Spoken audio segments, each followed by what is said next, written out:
Olá, olá, olá, olá, boa tarde, boa noite para quem começa a entrar em contato aí com o nosso diálogo de hoje. É sempre uma proposta de trazer um bate-papo, uma conversa que toca esse momento político tão, tão delicado do país. A gente está diante aí de uma série de crises, uma série de conflitos. Parte dessas crises elas acabam colocando em xeque uma série de direitos, a nossa cidadania e até mesmo, para alguns, as nossas instituições políticas.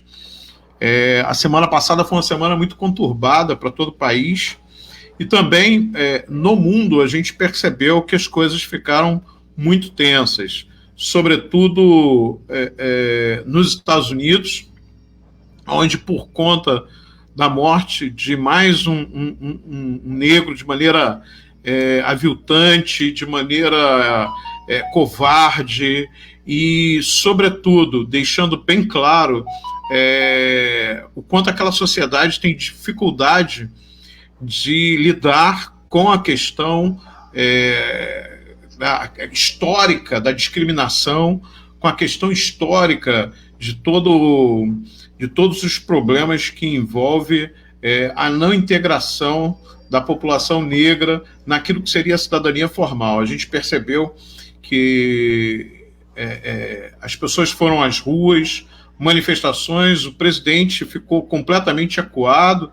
Eu achei graça, porque no domingo à noite eu passei por vários jornais e é interessante, toda vez que a gente vê alguém que é muito brabo, que fala muito em bater, machucar e que vai fazer acontecer, diante da reação contrária, acaba ficando coagido. No caso, a CNN, mais uma série de jornais internacionais, pontuavam que o presidente dos Estados Unidos tinha literalmente fugido para os porões da Casa Branca com medo de toda a movimentação em torno da Casa Branca. Então eles lá com os nossos problemas, mas o problema é que toda vez que nos Estados Unidos acontece alguma coisa, aqui a gente tem uma espécie de papagaio de pirata que reproduz o que o presidente dos Estados Unidos faz e acaba levando a sociedade brasileira para uma série de conflitos, quando, na verdade, era um momento da gente estar resolvendo questões sérias que envolvem os milhares de casos subnotificados de Covid-19, uma economia que está entrando em um processo de recessão, na verdade está entrando no menor crescimento em muito tempo, um problema sério do ponto de vista da federação, da relação entre o presidente da República, governadores e prefeitos.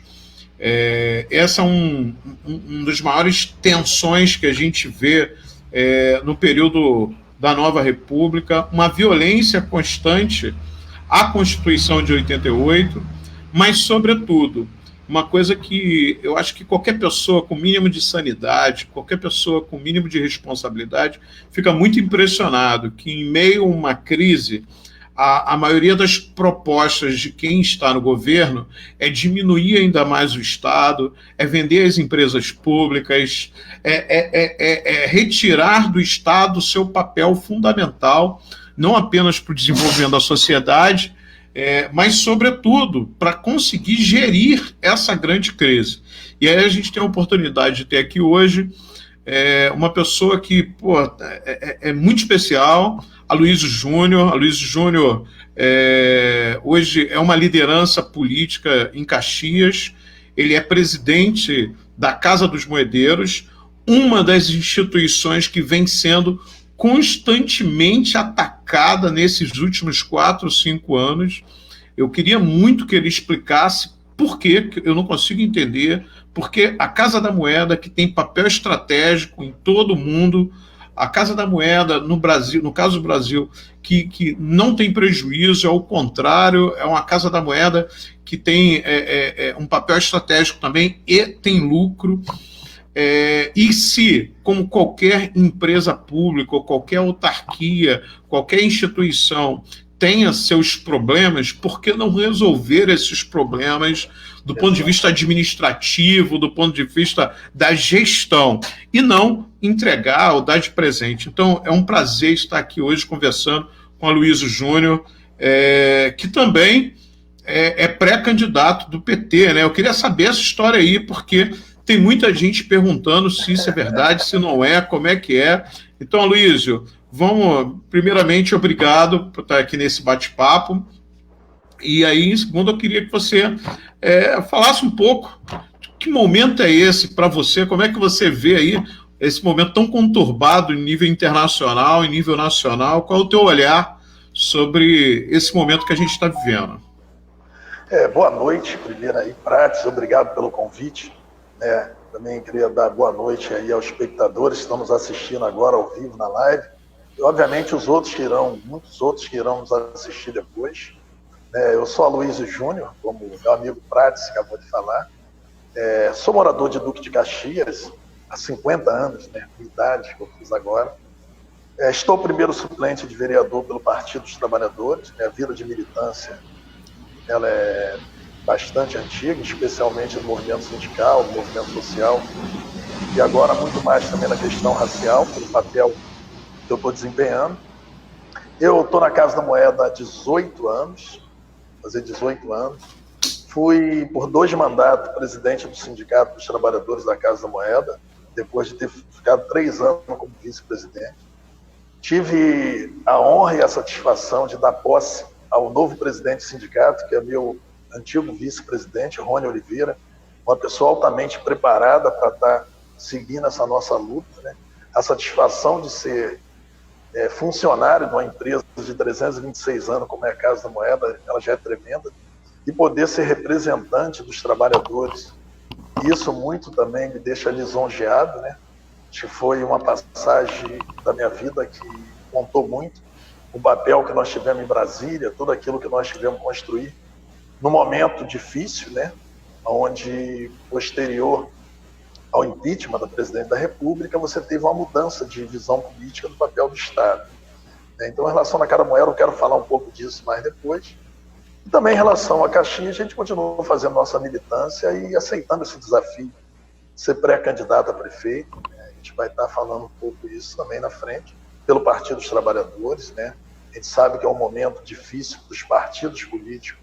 Um partido como o PT, que nas últimas 8 eleições foi segundo colocado em 4 eleições e foi o primeiro colocado em outras 4, obviamente envolve muita questão de paixão e ódio, né? Isso é natural, né, do processo democrático, mas nada melhor do que um processo político após o outro, que a gente possa estar fazendo um debate. Obviamente, né, ninguém é dono da verdade, mas é importante que cada um tenha o espaço democrático de poder estar defendendo o seu ponto de vista e, obviamente, defender aquilo que você acredita. Então, acho que é isso. Você deu uma passada pelo que está acontecendo pelo mundo, né? Assim, eu acho que nós estamos vivendo uma coisa, Prates, que não imaginada, talvez, pelo homem há um bom tempo, que é a questão da gripezinha tratada em alguns momentos aqui no Brasil, mas o coronavírus, na versão Covid-19, ele mexeu tanto com o mundo que vai ter um outro mundo, uma outra visão de mundo a partir que a gente vai conseguir, obviamente, ganhar essa batalha contra essa pandemia. Uma delas que mudou foi o papel do Estado nas economias e no mundo, né, do Brasil e do mundo.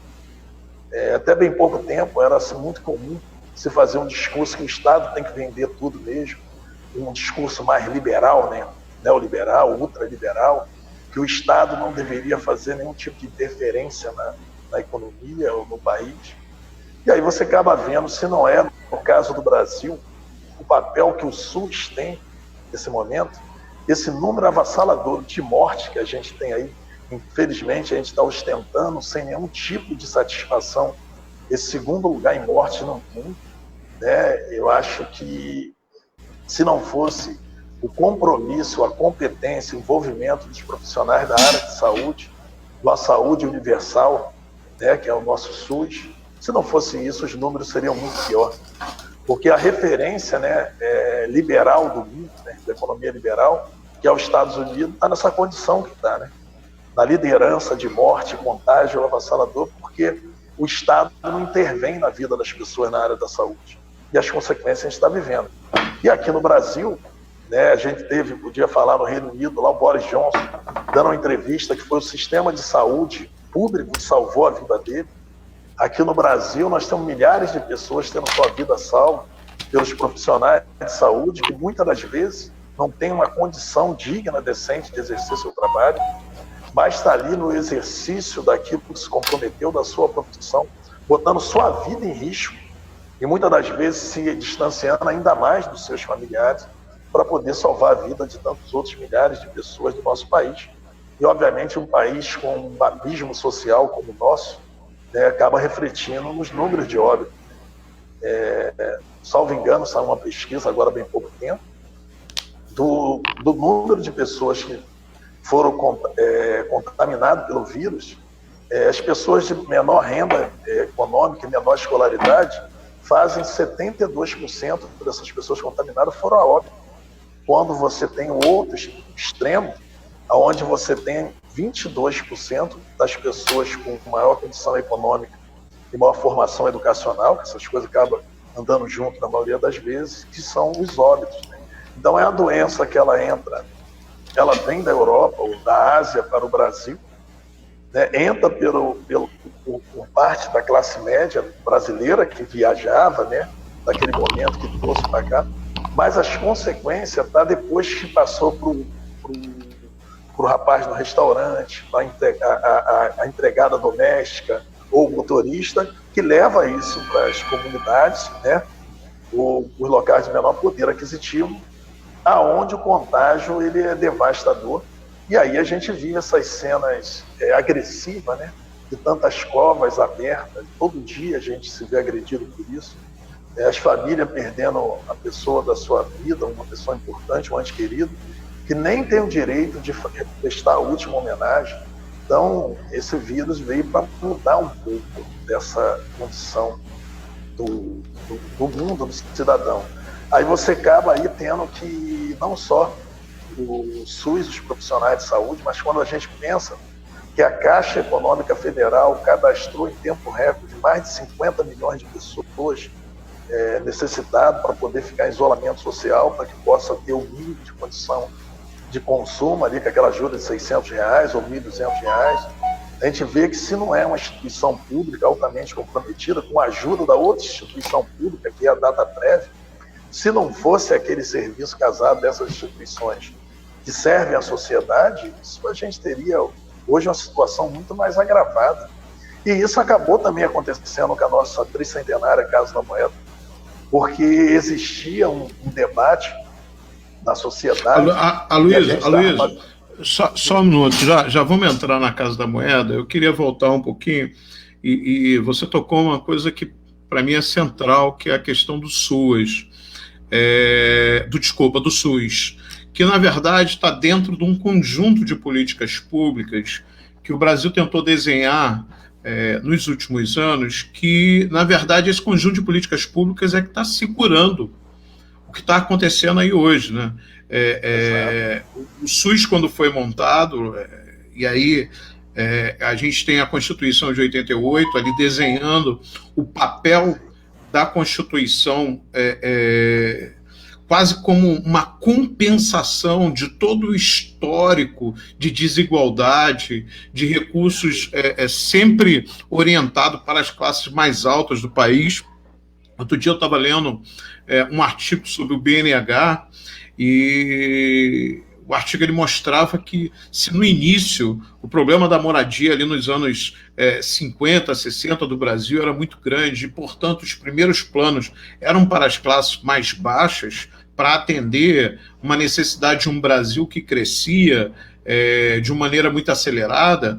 Logo depois o BNH ele se volta para a classe média e acaba o recurso, que era um recurso do trabalhador, era utilizado para a construção dos condomínios das classes médias, das classes altas, servia para atender o financiamento da propriedade, sobretudo para aqueles que tinham mais recursos. Então, o histórico da sociedade brasileira, que é um país de uma história de 500 anos, até a Constituição de 88 é muito marcada por um processo de desigualdade muito grande. Eventualmente, uma política mais nacionalista e desenvolvimentista do Vargas, em determinado momento, a escolha do JK em fazer um modelo desenvolvimentista queimando etapas, meio complicado, muito complicado, mas ainda assim gerando algum grau de desenvolvimento no Brasil, mas o histórico, ao longo do tempo, é de uma desigualdade muito grande. Vem a Constituição de 88 e nos apresenta perspectivas que são muito importantes, né?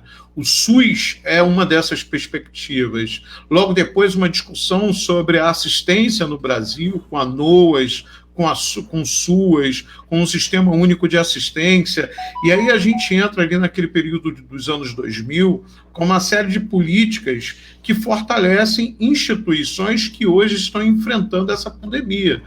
Muito bom você ter lembrado da Caixa Econômica, o Banco do Brasil, viraram instituições com uma expertise, com uma tecnologia para atender milhões de pessoas, entendendo também questões sociais. O que foi muito chocante nesses 2 primeiros meses que marcaram a pandemia foi o tempo das políticas públicas acontecerem para chegar até a sociedade.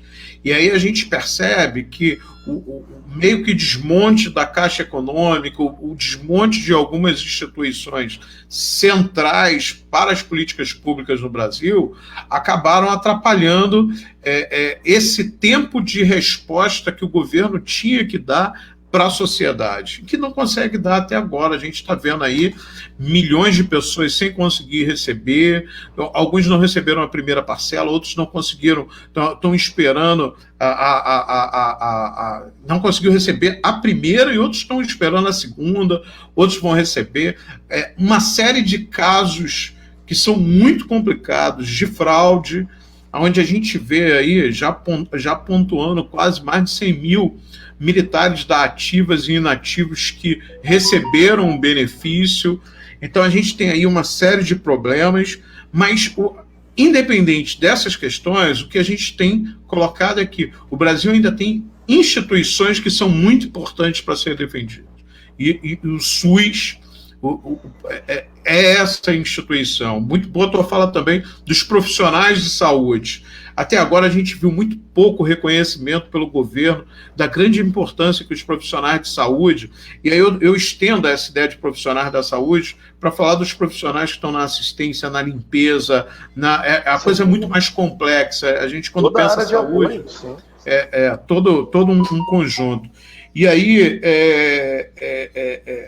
desmontar ou ameaçar isso que a gente tem do social, ele é uma coisa muito complicada, né? Acho que você tem toda a condição de falar qual foi a importância que os investimentos na área social teve para o Brasil nesses últimos anos.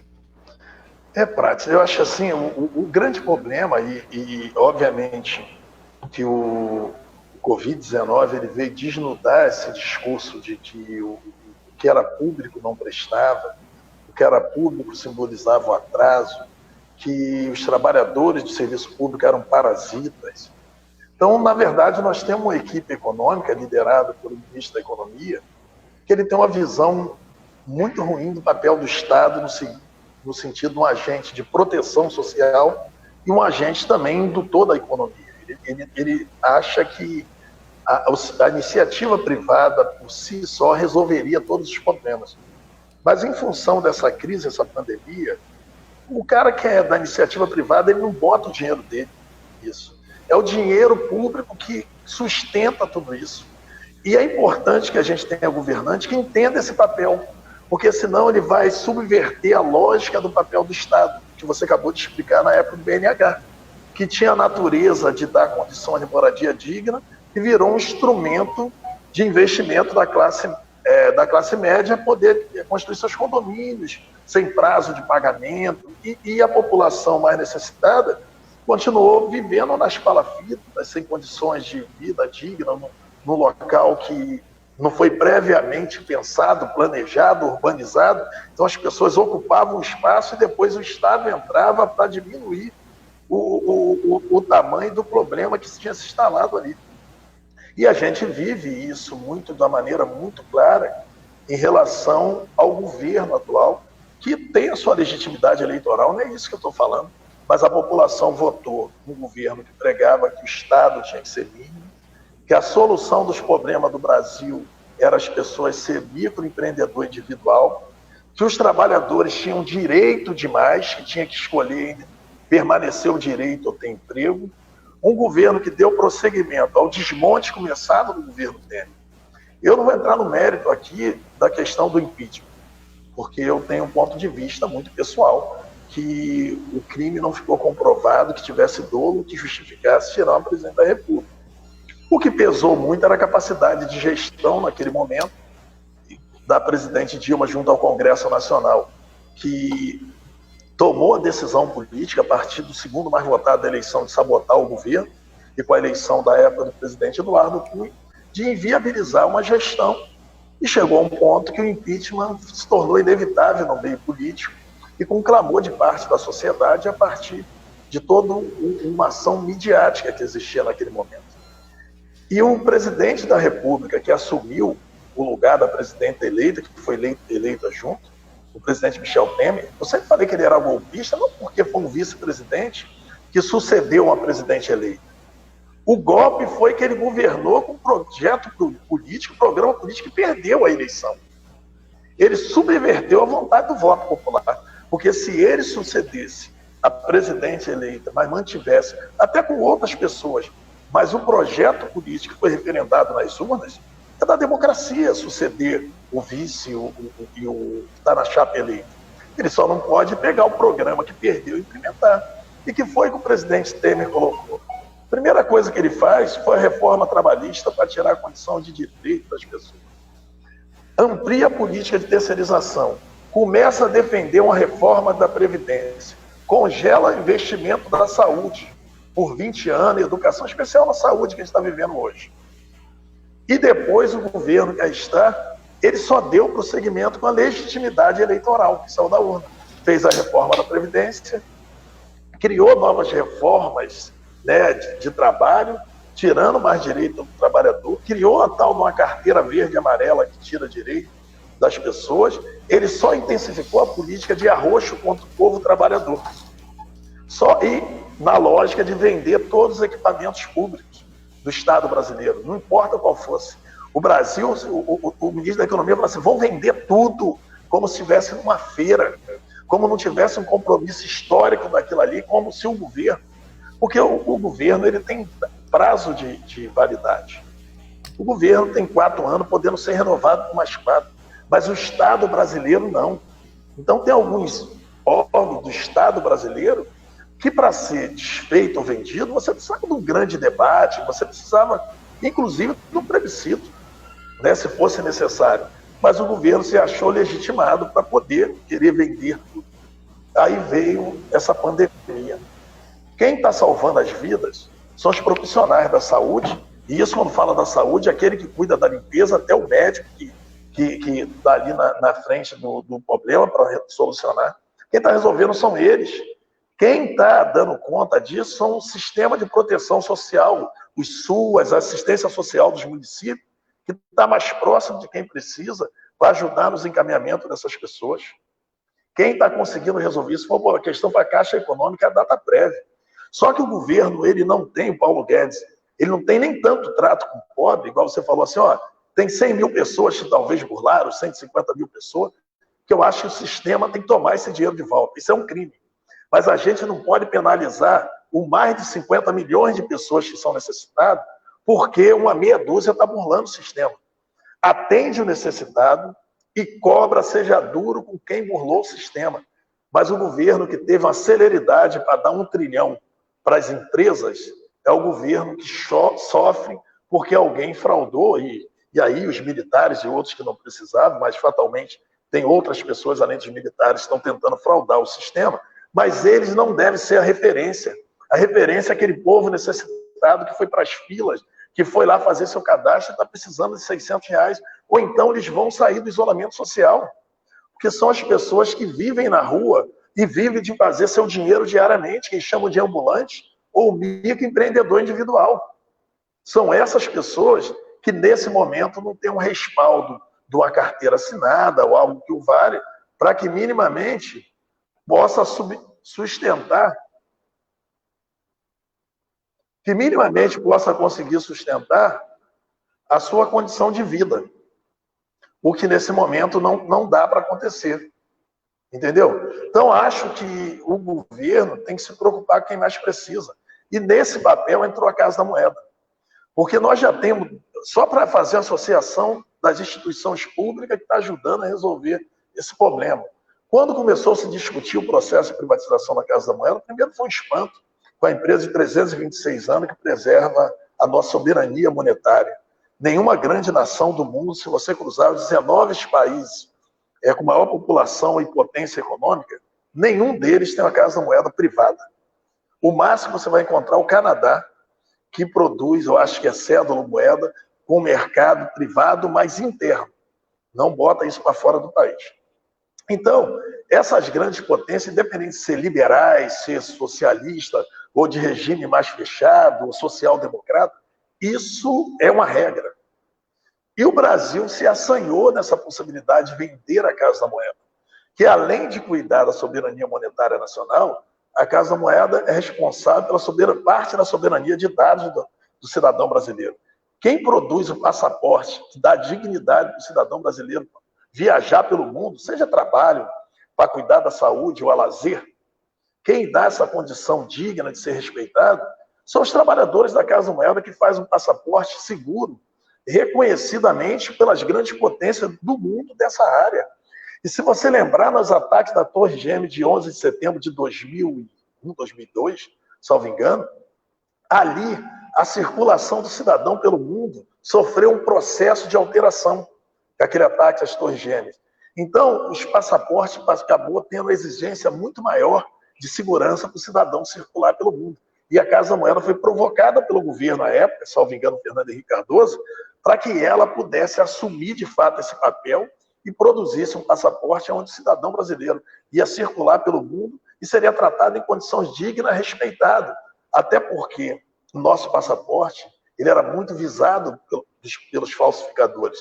Porque o nosso estereótipo, né, o cidadão brasileiro é negro como o cidadão africano, tem um perfil europeu também, a parte asiático, então nós parecemos com todos os cidadãos do mundo. O cara pode dizer que o perfil asiático é brasileiro, o cara com biotipo africano é brasileiro, o europeu é brasileiro, então é um passaporte muito visado. Então nosso sistema de segurança é um dos mais modernos do mundo, que dá essa garantia para o cidadão circular pelo mundo. Aí nós, voltando à questão das cédulas e moeda, nós da Casa Moeda, entre outros serviços que nós fazemos com a Receita Federal, fazemos lacre de urna aí das eleições, que garante essa segurança e tal. Mas o que aconteceu? Nós começamos a denunciar desde 2015, quando o governo passou a diminuir a quantidade de produção de cédulas e moeda, denunciar que em algum momento isso ia fazer falta, porque você tinha que colocar em circulação o número de cédulas e moeda necessário, inclusive, para você trocar a primeira família do real, aquela cédula lá de 1994, onde as cédulas tinham tudo o mesmo tamanho, uma condição de segurança menor. Então a Casa da Moeda fez a segunda família e colocou no mercado a partir de 2010, 2011, porque nós teríamos uma Copa do Mundo e uma Olimpíada, e o dinheiro, né, ele é um dos souvenirs. Quem viesse aqui, você levasse um dinheiro digno, conforme as grandes nações do mundo. Então começou a trocar o meio circulante da primeira família do real. Aí, em função da crise de 2014, 2015, o governo reduziu a produção do meio circulante. Então, dificultou a troca. Nós tivemos várias campanhas dos outros pedindo moeda que não tinha, trocava moeda por produto, várias campanhas em vários locais, porque de fato estava faltando, porque o Banco Central parou de produzir o que era preciso. Eu, particularmente, junto com a direção do sindicato, em várias audiências públicas, a última no Senado Federal, agora no mês de março, de fevereiro para mês de março, você precisa. Nós denunciamos, a título de estudo, que 30% da população brasileira não tem conta em banco. Elas são invisíveis ao sistema bancário. Ela faz o escambo dela com dinheiro físico, em espécie. Troca dinheiro por produto. Mais de 2.000 municípios desses menores não são atendidos pela rede bancária. A rede bancária fechou e as pessoas recebem seu dinheiro em espécie e compra e vende, faz a troca de escambo com dinheiro. Nós denunciamos isso agora, no mês de março passado.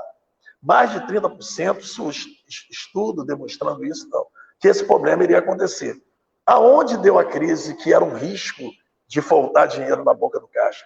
Porque esse dinheiro dos R$600 é para atender esse cidadão que trata com dinheiro espécie, que ele é invisível ao sistema bancário. E são esses que foram lá, que somaram quase 60 milhões de pessoas, para se inscrever para receber os R$600. E ficou sobre risco do nosso país não ter meios circulantes, cédulas, para poder pagar as pessoas para que elas pudessem comprar. Então, a Casa da Moeda foi provocada a trabalhar num período de pandemia, que lá na Casa da Moeda é uma indústria, os trabalhadores trabalham de segunda a sexta, com capacidade total, está exposto que é serviço essencial. A gente tem que fazer um acordo de hora extra para finais de semana e feriado, para que produzisse mais dinheiro, antecipasse a produção, para que o cidadão mais necessitado não ficasse horas na fila e não tivesse lá na ponta o seu dinheiro. Mas isso foi uma coisa que foi muito avisada, né? E, infelizmente, não foi ouvido, mas a gente está dando conta disso. Aí o governo, só para concluir mesmo, está fazendo essa campanha do PicPay com os grandes redes de mercado, que a gente fala varejista, né? Que agora eles aceitam o PicPay, porque o cidadão que recebe R$600 possa antecipar sua despesa indo nas redes, grandes redes de mercado, Açaí, Guanabara, Presumic e vários outros, porque é a forma que eles dizem para ganhar dinheiro com isso. Quem lembra daquela gravação do ministro falando? Então, eles estão tirando dinheiro do comércio local, aonde a pessoa receberia, consumiria no comércio local, e a economia local iria gerar, ia diminuir o desemprego. Eles estão querendo pegar esses 30 bilhões por mês e colocar na mão dos grandes distribuidores da rede de mercado. Então, essa é a ciranda econômica sem sentimento, e as instituições públicas têm feito a parte dela, pelo menos para atender o cidadão que mais precisa.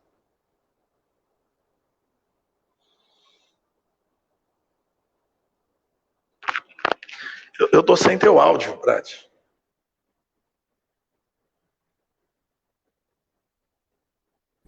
Você acabou trazendo à tona muitos assuntos que estão interligados, todos eles extremamente importantes. Eu acho que tem duas questões que são assim muito emblemáticas. A fala desse novo presidente da Caixa Econômica, quando ele foi dar uma declaração e se disse impressionado que não sabia que havia mais de 30 milhões de pessoas que eram invisíveis e que, portanto, como a Caixa iria operar diante de uma população que não se sabia quem era bem. Essa é uma demonstração clara, não só do grande despreparo do atual governo, mas também dessa dificuldade de ver o que são os estratos mais baixos da sociedade brasileira. A gente percebe que há um descolamento completo do governo para aquela grande massa da sociedade, sobretudo essa massa que está desempregada, essa massa que sempre viveu na informalidade, essa massa que trabalha de fato com o papel moeda, que tem um papel fundamental. Diante disso, eu acho que uma outra fala tua foi muito boa, que é a questão do Paulo Guedes, assim, e aí não é chover no molhado. Outro dia eu estava vendo aí uma rodada de conversa entre alguns economistas conceituados, e muitos deles liberais, e havia uma unanimidade de falar que o Paulo Guedes é portador de teorias extremamente ultrapassadas, teoria dos anos 70, uma visão extremamente conservadora, antiga, do próprio desempenho da economia. Eu falo um pouco mais, eu digo o seguinte, corre-se um grande risco quando você traz alguém do mercado financeiro para tentar operar um conjunto de ministérios que foram colocados dentro de um único ministério. E aí não tem nenhum juízo de valor aqui falando, não estou me posicionando nem como esquerda, nem como direita, eu estou me posicionando numa análise racional simples. Você traz um cara que sempre trabalhou com ações no mercado financeiro, que ganha, que compra na baixa, vende na alta e se beneficia quase sempre do próprio Estado em alguns momentos, seja na compra de moeda podre, na venda dessas moedas para o próprio Estado para pagamento de dívida. Então, a expertise do sujeito é uma expertise ligado ao quê? Ligado ao mercado financeiro. E, em muitos casos, essa expertise, inclusive, é utilizada para acabar com algumas empresas. Porque compra o papel barato de alguma empresa para depois tentar vender. Então, não é uma expertise de geração de emprego, de desenvolvimento, de enfrentamento para a crise, de pensar o pequeno produtor, o médio produtor, o grande produtor, de pensar uma sociedade que tem que gerar empregos. Então, quando a gente vê a solução, que é essa solução ultrapassada, lá dos anos 70, quando ele foi um dos Chicago Boys, né, ele gosta de afirmar isso.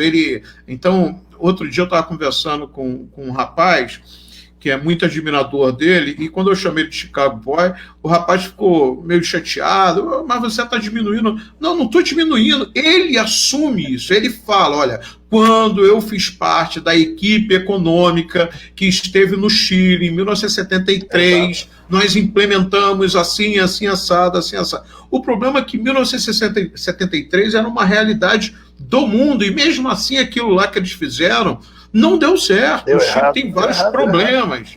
O Chile é uma sociedade que aí a gente pode, essa é uma discussão que a gente pode ter em um outro momento com alguma pessoa que se sentia interessado, mas o Chile já tinha uma realidade diferenciada nos anos 70, entrou numa ditadura perversa, uma das mais cruéis que a América Latina já teve, e colocou goela abaixo planos econômicos liberais que fazem com que hoje os aposentados do Chile ganhem menos da metade de um salário mínimo. Uma parcela da sociedade vive num estado de miséria extremamente grande.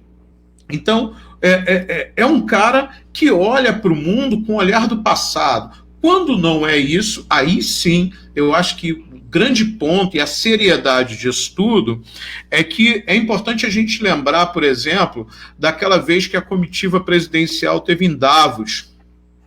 E aí, quem falou isso, na época, foram parte dos diplomatas que estavam ali, que parecia que o Brasil tinha montado uma banquinha de vendas. Por quê? De um lado, o presidente acuado, não conseguindo sentar com os principais representantes do mundo, não se sentia à vontade, ia preferir lanchar lá numa lanchonete. No fast food, né? No fast food. Enquanto isso, o ministro da Economia pegou gente do banco dele, gente ligada a ele, e fez uma banquinha para vender o Brasil, e aí vender mesmo numa posição muito menos de uma venda do potencial de um país, mas venda do patrimônio do país. E isso é muito complicado. Como ele continua a repetir em meio à pandemia, que é importante vender Furnas. Olha só, o país mergulhando na maior crise da sua história, o sujeito vai encontrar, em vez de pensar aí como chegar esse cheque, como é que vai conversar com o micro, com o pequeno empreendedor, o cara está pensando em vender Furnas. Me parece muito que existe uma mentalidade que é o seguinte: antes do barco afundar, a gente vai tentar vender tudo que a gente puder. A gente vai tentar leiloar esse país. E a fala do próprio presidente, em determinado momento que ele estava entrando, ali naquele período que ele ia entrar na presidência, foi muito emblemática quando ele falou: o que a gente não conseguir vender, a gente vai até doar, porque o que a gente não quer são essas empresas públicas. Isso é muito complicado, porque os caras não conseguem perceber e entender a importância. Ou sabem, mas, na verdade, tem ali outros interesses por trás. Com relação ao papel moeda, Luiz, tem duas coisas que são importantes serem destacadas. É claro, eu acho que é lógico para todo mundo, que as comunidades mais carentes não fazem tanto uso de cartão de crédito, cartão de banco ou tem conta bancária. Tem uma série de estudos que apontam, por exemplo, que dentro de algumas comunidades, algumas favelas, nos finais de semana chega a rodar não milhões, mas bilhões em moeda, porque tem a tia que vende cachorro-quente, tem um outro que vende a camisa, a costureira, quem está no setor de alimentação, quem está no setor de serviço. Então, existe uma rede de empreendedores que acaba... Uma rotatividade circulando uma quantidade de papel moeda muito grande. Essa é uma realidade. A segunda realidade é que a gente tem casos iguais à China, que aí eu acho que você, como presidente de um sindicato, como do papel moeda, deve olhar com muito cuidado. Hoje a China, percebendo diante dos bilhões de habitantes que ela tem, ela abole aos poucos o papel moeda e coloca tudo num QR Code. E você entra dentro do mercado chinês hoje, ali pelo QR Code você já vai... Só que é claro que existe aí uma distância tecnológica, existe uma distância de acesso, existe uma série de questões que a gente tem que levar em consideração. Mas os ataques a uma instituição como a Casa da Moeda sempre me impressionam muito. E aí eu percebo que existem outros interesses por trás. Só para lembrar, eu estava na faculdade quando, na época do Fernando Henrique, que ele levantou essa bola a primeira vez, e se eu não me engano ele queria vender a nossa Casa da Moeda para uma empresa australiana na época. Ainda circulou a ideia de fazer aquela moeda o papel, a cédula de R$20 em plástico, não foi? Tinha aquela questão. Então, essa ideia não é nova, de que aquilo que é mais importante, aquilo que é o patrimônio nosso, tenha que ser vendido a preços de banana para outras nações. Frade, só para essa parte da Casa da Moeda, a gente gosta de falar bastante. Obviamente, o mundo, né, caminha por cada vez mais você resolver as coisas de maneira virtual, eletrônica, natural. O sistema é isso que acontece. A Casa da Moeda, ela cumpre um papel, logicamente, se você considerar que o Brasil, nas suas dimensões, com mais de 200 milhões de brasileiros e esse número de pessoas invisível ao sistema econômico, talvez ela demore um pouco mais do que a China e outros países da Europa. Mas o dinheiro também dá a garantia da sua liberdade, porque esse sistema, o Estado, ele se apropria de você. Então, em alguns países, por mais que tenham avanço tecnológico, muitas das pessoas querem ter seu dinheiro guardado e poder continuar fazendo isso. Por algum tempo, isso vai prevalecer. Mas a Casa da Moeda, ela se atualizou. Você tem a ideia, a Casa da Moeda tem uma sala-cofre que ela consegue fazer transações virtuais, de certificações de negócio virtual. A Casa da Moeda se preparou para produzir aquela identidade única para mais de 200 milhões de brasileiros, que você, com aquela identidade, você tinha todos os seus dados, identidade, CPF, título, ainda tinha um chip que podia carregar com seu tipo sanguíneo, se você tinha alguma patologia que, no eventual acidente, precisasse de receber algum tipo de tratamento especial. Isso está tudo pronto dentro da Casa da Moeda. Só que, infelizmente, a opção de fazer esse documento físico, né, que a gente chamava o DIN, Documento de Identificação Nacional, era para fazer com uma empresa alemã. A pressão, o lobby era muito grande para isso, né? E aí só não fez porque, à época, o ministro das Forças Armadas, né, ministro de Segurança Nacional, ele falou que, na época, vou me lembrar o nome dele aqui, ele disse que isso é uma questão de soberania, ter a guarda dos dados do cidadão brasileiro. Aldo Rebelo, ministro da época das Forças Armadas, ele deu um parecer dizendo que não podia fornecer para um país, que um dia era a licitação, era a Alemanha, depois a China, depois o Paraguai, sei lá. Então você não poderia, por uma questão de segurança, para o nosso país. Então impediu de fazer isso. A Casa da Moeda também é responsável do contrato com a Receita Federal de controle dos tributos que são pagos com cigarro e bebida. Então toda bebida e todo cigarro que tu vê aquele lacrezinho em cima, com os códigos de barra, que se chama de selo físico digital, né? todos aqueles lacres é produzido na Casa da Moeda. Se a sonegação não é maior, porque lá tem um controle, um sistema fortíssimo de controle, e assim mesmo a gente tem ainda alguns problemas. A Casa da Moeda desenvolveu com parceiros uma forma de controlar as bebidas frias na linha de produção dos envasadores, ou seja, tem um equipamento instalado, né, na linha de produção da Ambev, da Coca-Cola, da Itaipava, de todas elas, que ao final do dia você sabia quantos milhões de unidades foi produzido e quanto tinha que pagar de imposto. A arrecadação nossa subiu de maneira avassaladora. Eu não sei o que houve no país que eles tiraram esse sistema e voltaram com o bloco K, aonde os envasadores diz aquilo que produz pelo volume dos insumos que ele gasta. E a arrecadação, por coincidência, baixou de maneira assustadora, ao ponto que em 3 anos reduziu em mais de 52 bilhões a arrecadação das indústrias de bebida fria, que são cerveja, água e refrigerante. Então, o Estado, às vezes, quem administra, não quer que o Estado tenha controle.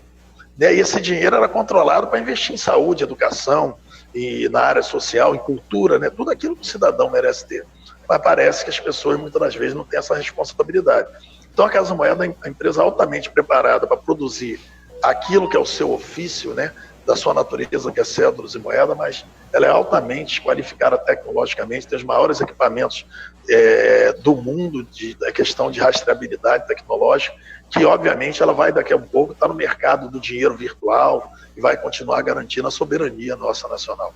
É uma empresa que dá muito orgulho de trabalhar. Eu não sabia dessa tecnologia que você falou agora. Olha só, tem uma série de pessoas acompanhando a gente, Eudemar, Arlete, grande companheira Arlete, tá certo? Eudemar, grande Eudemar, que reapareceu depois de tanto tempo, Bruno Leonardo, Ana Bastos, Márcio Leandro, meu amigo Márcio Leandro, grande fotógrafo da cidade, Silmara, grande Silmara, minha amiga Tunim da Fundação, grande Tunim, seu sítio está ficando lindo, parabéns. Sheila, a minha prima, olha só, a Cátia Araújo, que bom, muita gente bacana.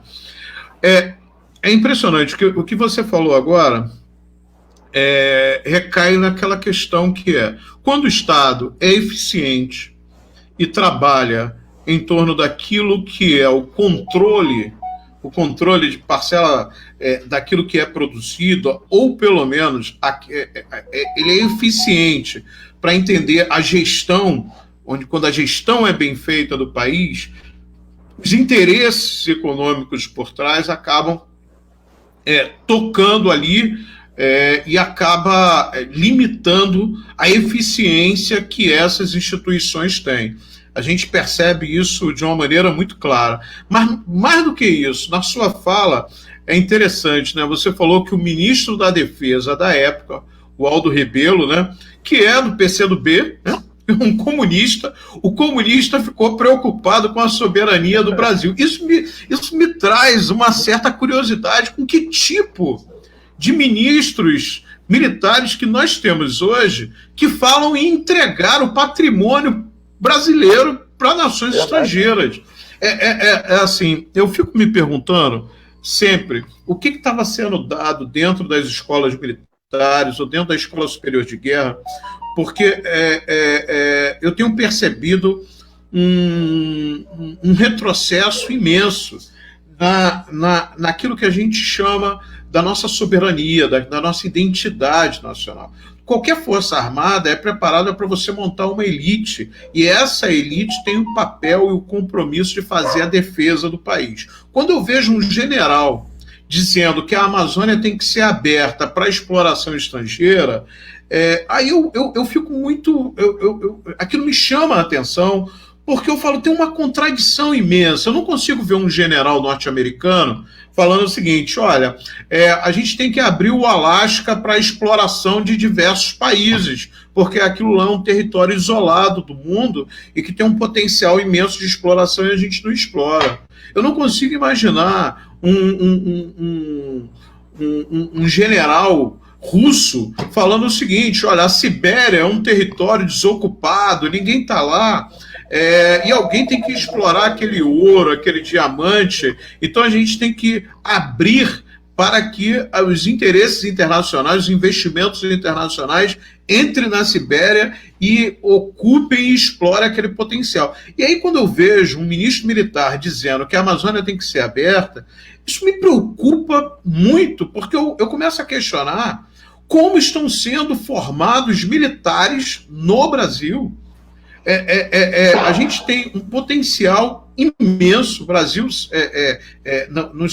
na sua riqueza, seja ela do petróleo, que era o pré-sal, aí a perspectiva do pré-sal ser usado na área da educação, na área da saúde, na área da assistência.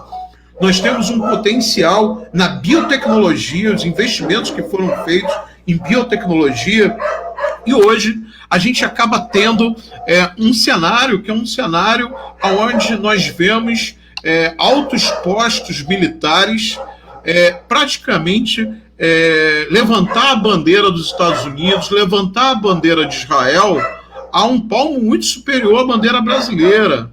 E chamar de e pior, fazer críticas àqueles que defendem a soberania nacional. É um momento que, diante da polaridade muito colocada, esquerda-direita, eu tive que outro dia perguntar um senhor que se dizia brasileiro, que se dizia defensor do Brasil. Porque eu sentei com ele e falei assim, olha só, eu não consigo entender, porque o senhor está defendendo coisas, mas as suas ações são completamente contraditórias. Quando o senhor fala que o Brasil tem que abrir a exploração para o capital estrangeiro de áreas que são essenciais, quando o senhor defendia o nióbio como algo estratégico, e hoje o senhor fala que o nióbio tem que ser levado a preço quase zero, quando o senhor diz que a tecnologia que a gente tem que usar é a tecnologia que vem de Israel, a tecnologia dos Estados Unidos, isso deixa claro que aquilo que o senhor diz que pensa não é aquilo que o senhor faz. São coisas completamente diferentes. E é por isso que a gente acaba vendo uma desestruturação cada vez maior, um sucateamento das universidades públicas, do setor de ciência e tecnologia, da quantidade de bolsas que foram cortadas, da tentativa de entregar um lugar estratégico, que é a base de Alcântara, para que americanos ocupem a base de Alcântara. Não precisa ser uma pessoa muito inteligente para descobrir o seguinte: onde os militares americanos chegam e ocupam, eles não saem mais. Aquilo ali vira um território americano. E aí, a região de Alcântara, que tem uma importância do ponto de vista do patrimônio histórico, patrimônio cultural, os vários povos quilombolas que estão colocados ali, além do posicionamento estratégico que a base tem para a gente, e aí a grande proposta do governo é que a área seja cedida para que o programa espacial norte-americano seja colocado ali. Isso tudo me faz ter uma curiosidade. O que está sendo ensinado nas academias? Porque é tudo muito contraditório. Ser brasileiro, então, significa entregar o pré-sal. Ser brasileiro significa entregar suas riquezas. Ser brasileiro para essas pessoas significa botar a camisa do Brasil e entregar aquilo que a gente tem de mais importante. E aí a gente percebeu que nesse final de semana, que foi muito intenso, algumas dessas pessoas que vestiam verde e amarelo levantavam essas bandeiras o tempo todo, né? Em vez de se preocupar com as pessoas que estavam morrendo por Covid, defendiam ainda uma agenda que é uma agenda conservadora. Ela não tem nada de liberal no seu sentido, nem clássico, nem atual. Eu queria que você falasse um pouco aí, como é que você vê esse cenário econômico do país hoje? Mas primeiro, o Covid-19, o coronavírus, ele acabou desnudando essa condição de alguns gestores, né, mas assim, criado uma áurea no entorno deles de ficar falando muito mais para a mídia do que ter uma atuação direta. Teve a necessidade que o gestor abraçasse esse problema com a mão. Nós tivemos um problema, sem aqui polarizar politicamente, mas a negação ao potencial devastador do vírus, né? a negação do presidente da República, que é uma referência para grande parte da população, e grande parte dessa população mais humilde, que tem na figura do presidente um referencial, fez com que muitos cidadãos pelo mundo negasse também a letalidade do vírus, né? O presidente falando que dentro das condições dele de saúde, de atleta, que era uma gripezinha, as pessoas não deram a devida atenção. E o número de contágio e morte foi se acelerando. Por outro lado, você acabou tendo alguns estados, né, confrontando alguns governadores e prefeitos de cidade importante, confrontando essa visão do governo federal, que tinha no ministro da Saúde, os dois últimos, figura que estava desalinhada com aquilo que ele estava pregando.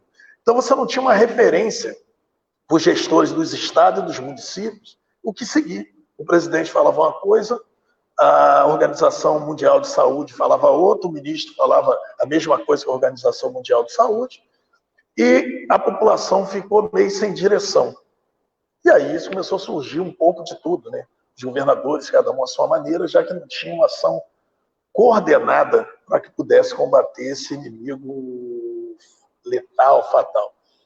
E agora nós estamos vendo uma fase muito pior, porque como a arrecadação dos estados e municípios reduziu bastante em função, e não tinha outro caminho, né, da paralisação das atividades econômicas para que você preservasse primeiramente a vida e depois você recuperaria a economia, essa falta de crescimento, na verdade, essa redução da economia fez com que estados e municípios ficassem mais dependentes do governo federal.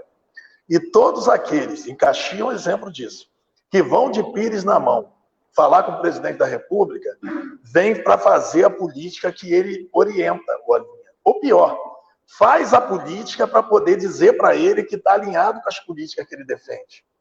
E o preço disso são mais mortes, mais contágio, mas tudo isso que está acontecendo pelo Brasil afora, e Caxias é um exemplo. Caxias foi a cidade que negou o papel, a força do vírus. O prefeito de Caxias chegou a dizer que com as igrejas abertas e nada aqui fazendo a negação do poder da oração, da força das coisas de Deus, mas ele está falando dos homens que Deus preparou para cuidar das vidas, né? Negar essa condição de preservar as pessoas, de ter controlado o comércio, de ter feito o isolamento um tanto quanto radical no início, teve consequência devastadora para a população de Caxias, especificamente, mas de outras do país. E você acabou percebendo que cidades como Niterói, que foi o primeiro caso de contágio lá do Covid-19, que foi firme no combate, a cidade reduziu o número de mortes e hoje tem condições de pensar o que pode ou não abrir. Enquanto Caxias foi um dos últimos a adotar o isolamento, foi o primeiro a abrir. Então, esse achatamento não deu tempo para aquela ação mais dura surtir esse efeito, se é que o cidadão percebeu que houve essa ação. Mas aí a gente percebe que no horizonte está uma visita ao presidente da República, e aí, para a dificuldade que a cidade está passando, necessita de recurso federal e tem que trazer muito dessa política que é respaldada na figura do presidente. Aí, não satisfeito só com isso, vem também de lá o armamento, né, da Guarda Municipal, que uma frase de que pagar a guarda que não usa arma é para quê? É coisa totalmente conturbada, quer dizer, uma agenda que nunca foi colocada na nossa cidade, mas na lógica de poder agradar ao presidente, ao governo federal, essas agendas acabam sendo empurradas, né? E aí Caxias tem esses números absurdos aí de segunda cidade em número de mortes do nosso estado, era a quarta em contágio, segundo de mortes, só perdendo para a capital. Esse confronto, infelizmente, Caxias é uma das cidades onde o vírus está ganhando essa batalha, né? Infelizmente que a gente fala isso, que a gente esperava que fizesse como houve na Argentina, igual a outros países, oposições, se unisse ao governo para combater esse inimigo comum, e por isso a Argentina tem números bem mais razoáveis do que o número nosso aqui do Brasil, né? Aqui nós temos mais de 250 óbitos, 3.600 pessoas que foram contaminadas pelo vírus, né? E numa crescente, né? E você percebe que não há uma ação, aí você acaba tendo, por outro lado, os órgãos da Justiça, Ministério Público e tal, que está legislando para a cidade, que está impedindo esses excessos, entendeu? Que a Câmara poderia também fazer o seu papel ali de criar essa condição de equilíbrio, infelizmente acabou não acontecendo. Mas essa realidade que a gente está vivendo é em Duque de Caxias, mas fatalmente em vários outros municípios, onde não se planejou, se programou, a gente tem a conta toda nas costas do povo mais pobre, mais humilde, que acabam morrendo nas filas dos hospitais públicos, que nem sempre os gestores públicos fazem uso daquilo que eles administram. Quando acontece com eles, eles fazem a outra opção para a iniciativa privada, que é também um sinal muito ruim para aqueles que ficam subordinados, submetidos, só tem como opção o que é público, né? Então, talvez fosse o momento também de se dar um bom exemplo. Mas a gente vai vencer isso, a gente vai conseguir superar isso.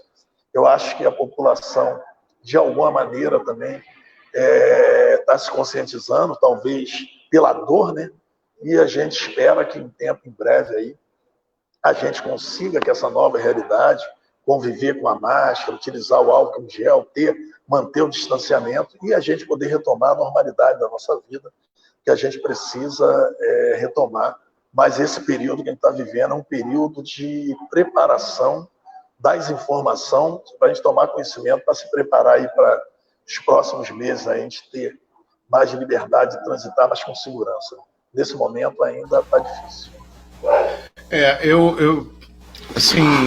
Eu fico muito impressionado com a falta completa de um programa, de um projeto mínimo. E aí eu falo verticalmente, não tem no governo federal, governo estadual começou a patinar diante do conflito com o governo federal, sofreu uma série de denúncias, as denúncias me parece que estão aí cada vez tendo mais substância, né? Tendo mais provas, o que faz com que o governador fique completamente encolhido nesse momento. Acuado, está acuado.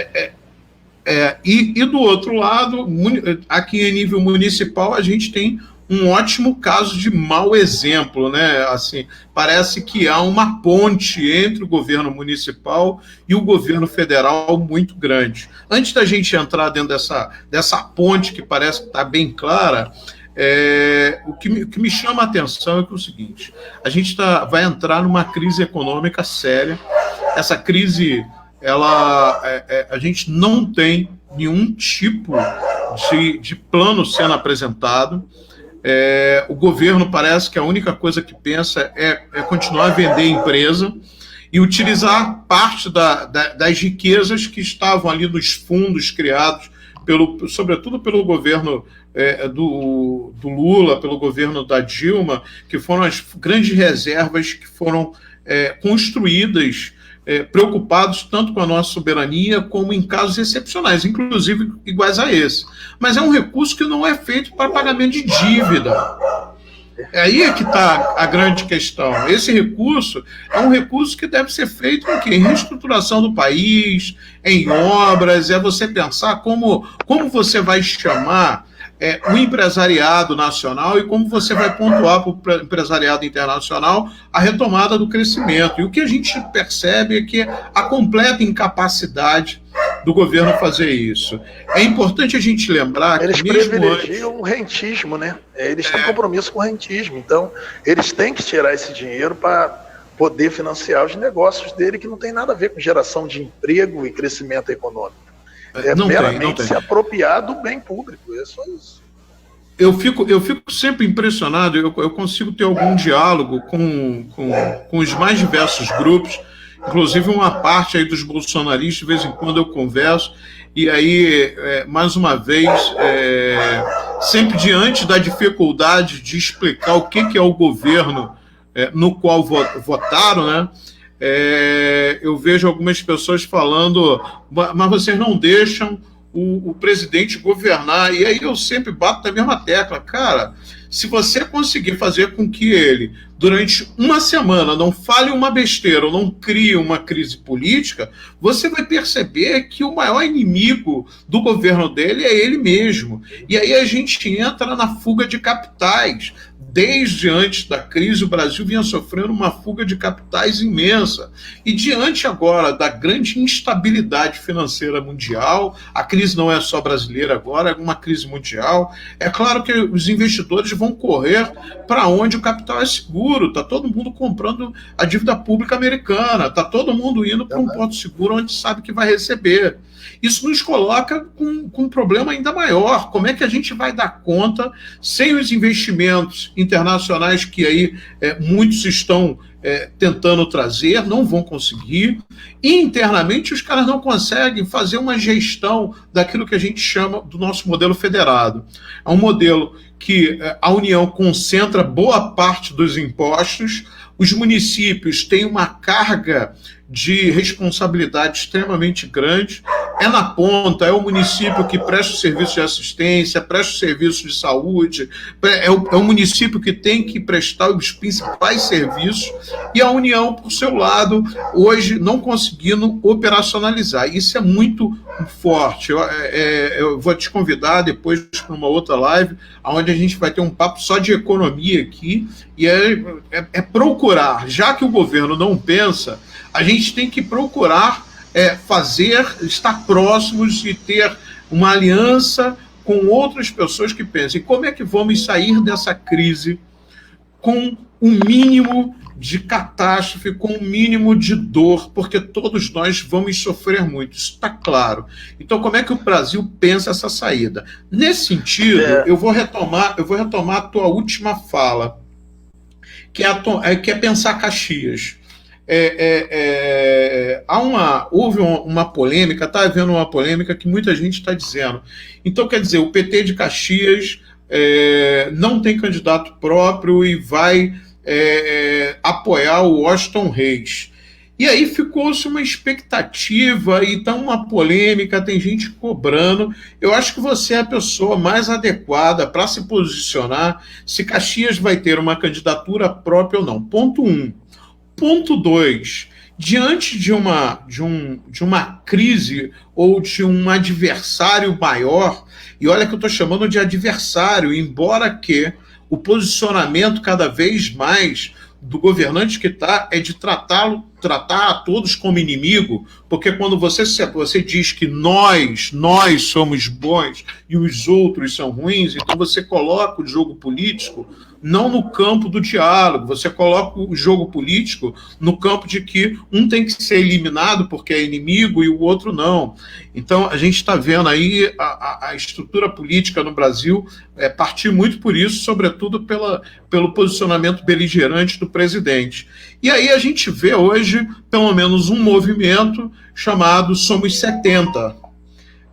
Esse é o ponto 2. Muita gente está dizendo, não chegou a hora da gente construir uma frente, não chegou a hora de uma conversa entre os vários setores, seja da esquerda, seja do centro, e mesmo setores mais liberais, mas que não coadunam com um posicionamento que cada vez mais beira o fascismo, beira referências claras ao nazismo.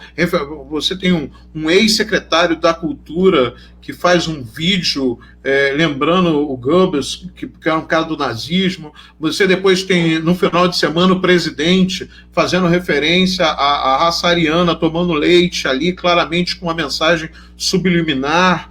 Depois, de sábado para domingo, o grupo que é ligado ao presidente, chamado Os 300, indo para a frente do Supremo, com tochas na mão, uma referência clara ao pré-Segunda Guerra Mundial e ao avanço do nazismo na Alemanha. Então, simbolicamente, quem está no poder já deu todas as cartadas, deu todas as demonstrações que caminha para um processo de intolerância, que caminha, inclusive, para uma espécie de autogolpe, aonde o filho do presidente chegou a falar semana passada que não tem dúvidas que o Eduardo Bolsonaro, numa palestra, num encontro, ele não tem dúvidas que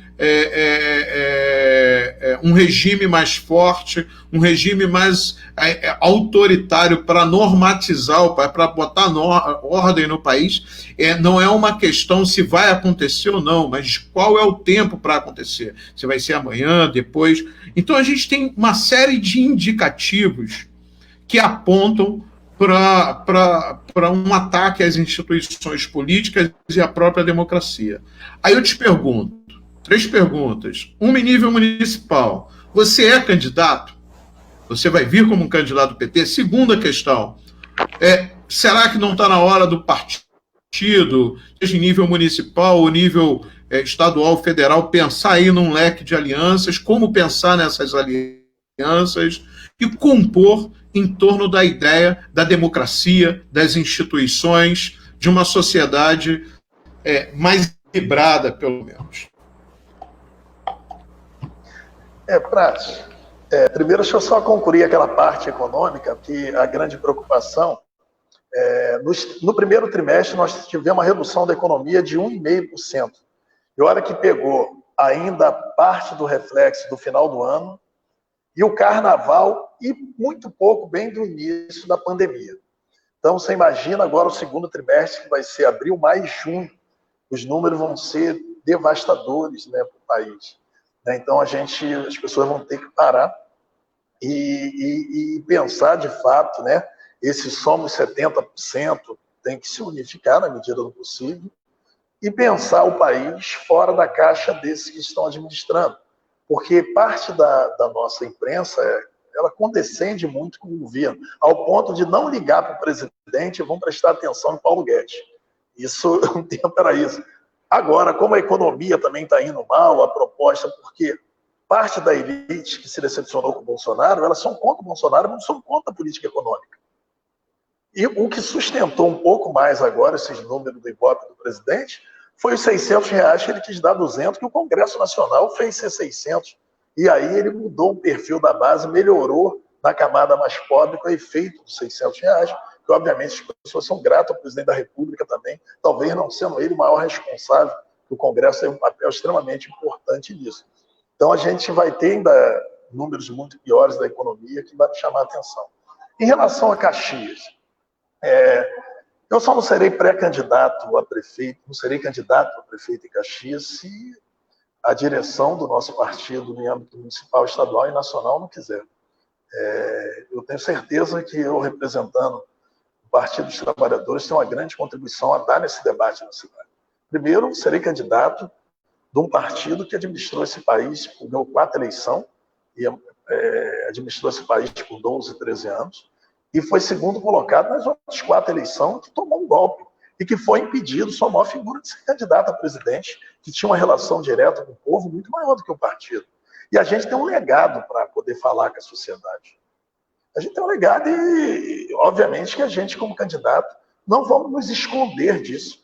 Agora, o desgaste por ser um partido que teve, nos últimos, depois da abertura de 1989 até 2020, nos últimos 30 anos, né, na frente da disputa. Então, essa relação de amor e ódio, ela porque, obviamente, quem perdeu 4 vezes no PT não passou a votar no PT.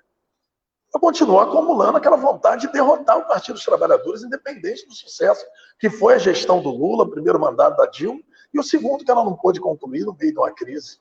Então, se você somar os votos que o Aécio Neves perdeu para a Dilma, foi com 51 milhões de votos. O presidente Bolsonaro foi eleito com 57 milhões. A Dilma ganhou com 54 e o Haddad perdeu com 47. Então, você tem um número muito pequeno de eleitores que migrou, apesar de tudo aquilo que aconteceu. Mas o legado que o PT tem com a sociedade é muito grande, é a inclusão social, é acesso à universidade, é você ter a ciência sem fronteiras, é você ter Minha Casa Minha Vida, você ter um salário mínimo valorizando a cada ano com a política de valorização, é você ter geração de emprego a pleno vapor. Nós chegamos a um ponto de ter desemprego em 4%. Nós temos uma política de agricultura familiar. Nós temos um sistema de proteção social que pegou o que era desarrumado no governo Fernando Henrique e adaptou e passou a atender com dignidade as pessoas que tinham necessidade a partir do Bolsa Família. Nós temos um legado. Acabou de falar agora, deixou nos cofres do governo para o sucessor, Michel Temer, que chegou depois ainda ao Bolsonaro, de mais de 400 bilhões de dólares, mais de 1 trilhão de reais. Quer dizer, agora vezes 6, né, até muito mais. Então, esse país deu certo. Agora, se há denúncia, alguém fez alguma coisa de errado e comprove, que tem que ser punido.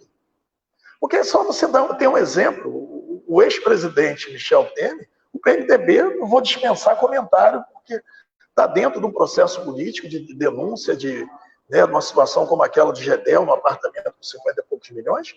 Mas então você pode dizer do PSL, que foi um partido criado pela eleição, que já está acabando, porque teve problemas de maior gravidade. Obviamente que quando passar esse período da eleição, do mandato do presidente, esses problemas vão vir lá na frente.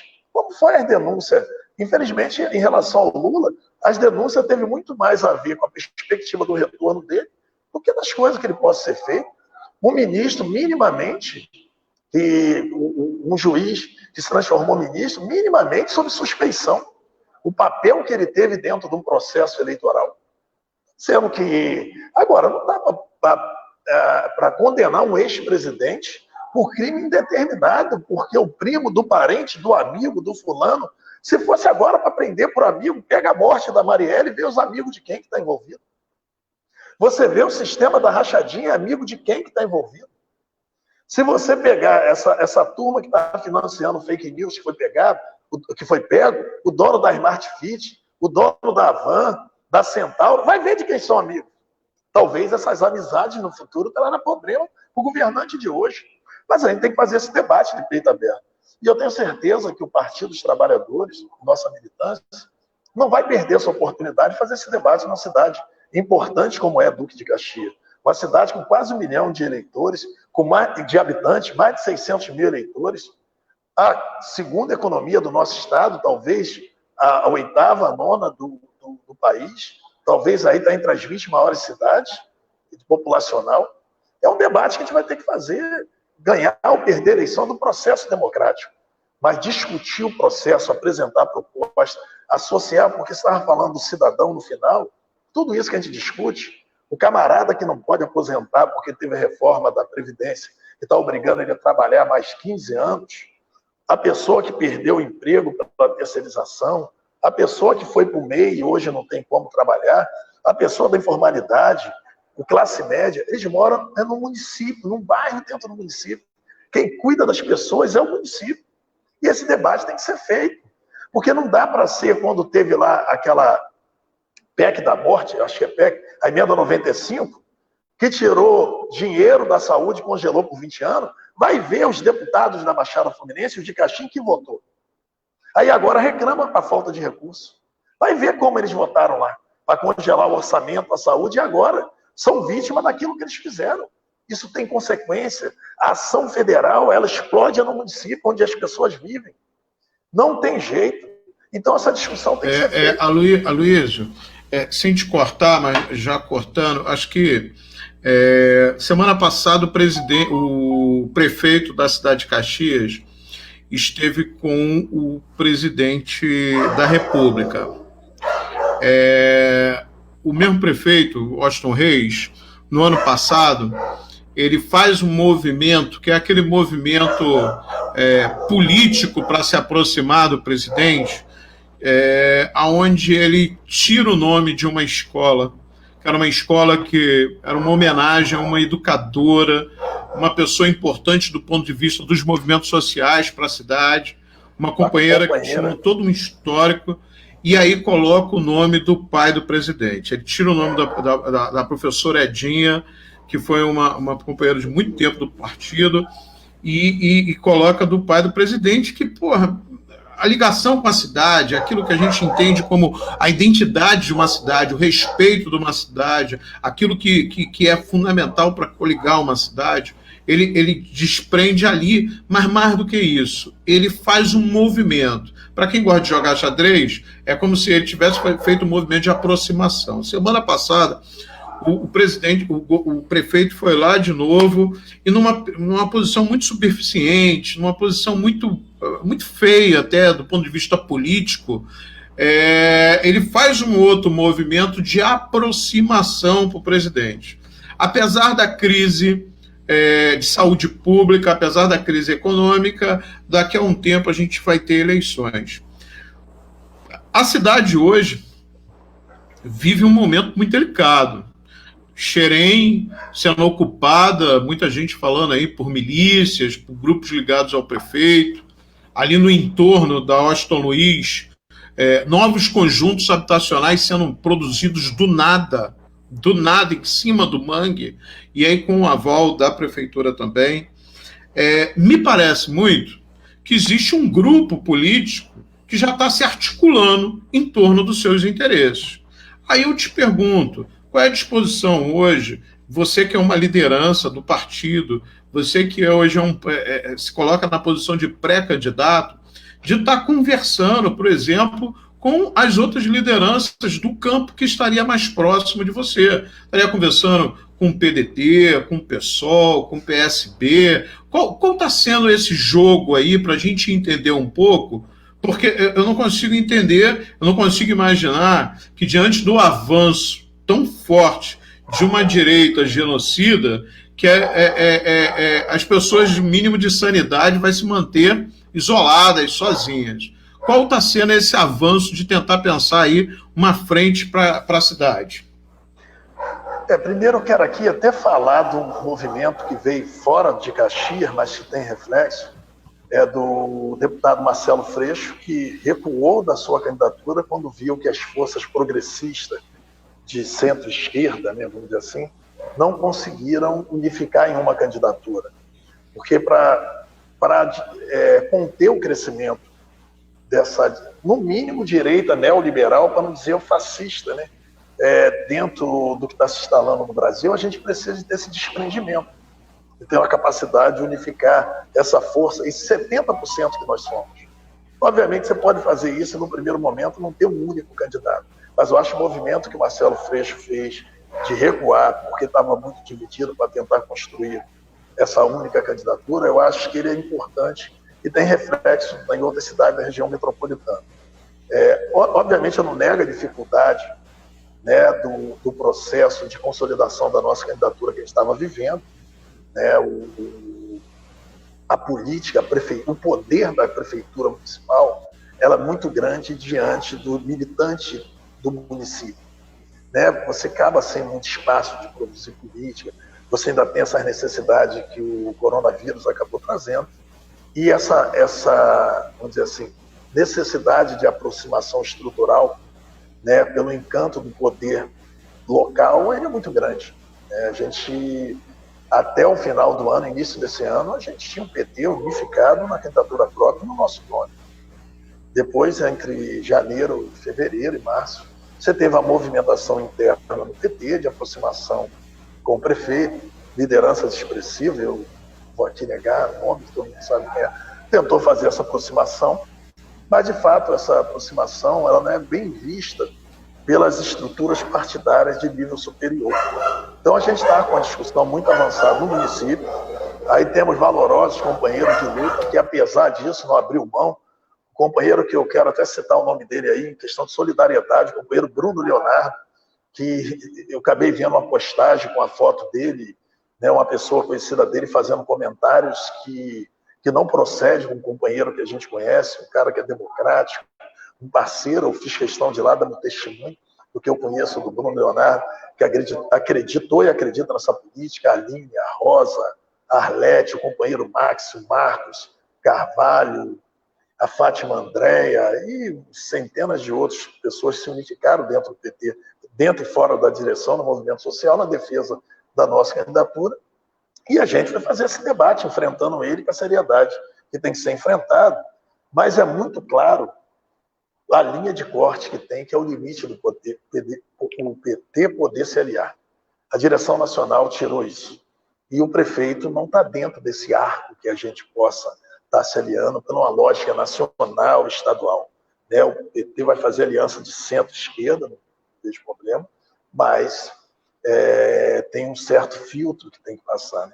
E cidades como a Duque de Caxias, que tem mais de 100 mil eleitores, quase 1 milhão de habitantes, a gente é acompanhado com a lupa pela direção nacional. Né? E tem a cada dia essa afirmação do caminho correto que nós estamos, da gente ter uma candidatura para fazer o debate na cidade, mas não ir para o isolamento. Acredito que nos próximos dias, aí, semanas, nós poderemos ter nossa candidatura confirmada pelas instâncias nacional, estadual e municipal. Imediatamente, a gente já conversa muito com o PSOL, com o PDT, com o PSB, com o PV, com o PCdoB, conversamos com as figuras de oposição na cidade, o ex-prefeito Zito, o ex-deputado Dica, o ex-deputado Geraldo Moreira, né? A gente tem o próprio Marcos Figueiredo, conversando em algum momento lá no PV. A gente tem um campo que a gente está colocado, que é o campo da oposição. Obviamente, poderá e terá mais de uma candidatura. Mas se dependesse da minha vontade pessoal, eu acho que a gente tinha que construir um palanque, depois de definir nossa candidatura e respeitando os nomes de outros partidos que possam surgir, imediatamente chamar o PSOL, o PSB, o PCdoB, ou até o PDT, para a gente criar primeiro essa frente, e aí depois avançar nas outras possibilidades que possa vir a existir. A gente acredita nisso, acha que tem uma grande possibilidade de criar um programa de governo comum, que a gente já trata isso em algumas cidades, governamos junto em alguns locais, então nós não vamos ter dificuldade de construir, e obviamente entendendo a geografia local, que nem toda a formação das lideranças, das figuras colocadas na cidade em condição também de fazer a disputa, tem alinhamento político e ideológico, né? Então, mas os que estão na oposição são também pretensos parceiros da nossa caminhada para poder conseguir sair vitorioso desse processo eleitoral, né? A gente sabe que tem colocado o deputado Marcelo Dino, que é do PSL, é legítima a candidatura dele, fatalmente vai ter a candidatura no campo lá do governo, e tem aí o ex-prefeito Zito, com poder político muito grande, o ex-deputado Dica, que foi quem teve o voto, meu voto na última eleição, inclusive, no primeiro e no segundo turno, e que perdemos a eleição para o atual prefeito, que é uma figura importante no cenário local, mas a nossa construção é aliada com o projeto nacional do PT. Nós vamos tentar unificar, confirmando a nossa candidatura, imediatamente buscar, nesse campo progressista à esquerda, a formação do nosso palanque. Obviamente que a gente não vai caminhar pelo sectarismo, vamos depois discutir com as outras forças que estão no campo de oposição em nossa cidade, para que a gente tenha a oportunidade de apresentar uma proposta para a cidade, fazer uma boa disputa e sair vencedor desse processo eleitoral. Não sei se respondi tudo, mas falei um pouco dos 70% que nós somos, da candidatura. Eu queria falar da questão da companheira Dinha Maia. Não posso deixar, né? Não tem que... Você me permite aí mais um minutinho? Primeiro, o reconhecimento da companheira Dinha Maia, né? Salvo engano, foi no governo Alexandre Cardoso, que fez o reconhecimento à proposta do vereador Moacir Anselmo, e foi justa homenagem à companheira que, ligada aos movimentos sociais, ligada à questão do movimento da Igreja Católica, da questão do movimento negro, uma militante partidária do Partido dos Trabalhadores, tem uma história dentro da cidade de resistência, né? Mais do que justo a homenagem que foi prestada a ela. Mas também não me espanta o prefeito ter tirado o nome dela ou de outro que estava ali, né? Teve essa passagem da troca para poder sinalizar a aproximação do governo, mas teve uma mais recente, salvo engano foi ontem, ali no Parque Vila Nova, Vila Ideal ali, que a gente chama de lixão. Se você lembrar, em 31 de março de 2008, foi lançado o Pacto da Vila Ideal, com a presença do presidente Lula, o governador do estado da época, o prefeito da época, que é o atual prefeito, várias lideranças locais, 315 milhões de investimento para construir mais de 400 apartamentos, praça, escola, área de lazer, desassorear os rios para melhorar as condições ali.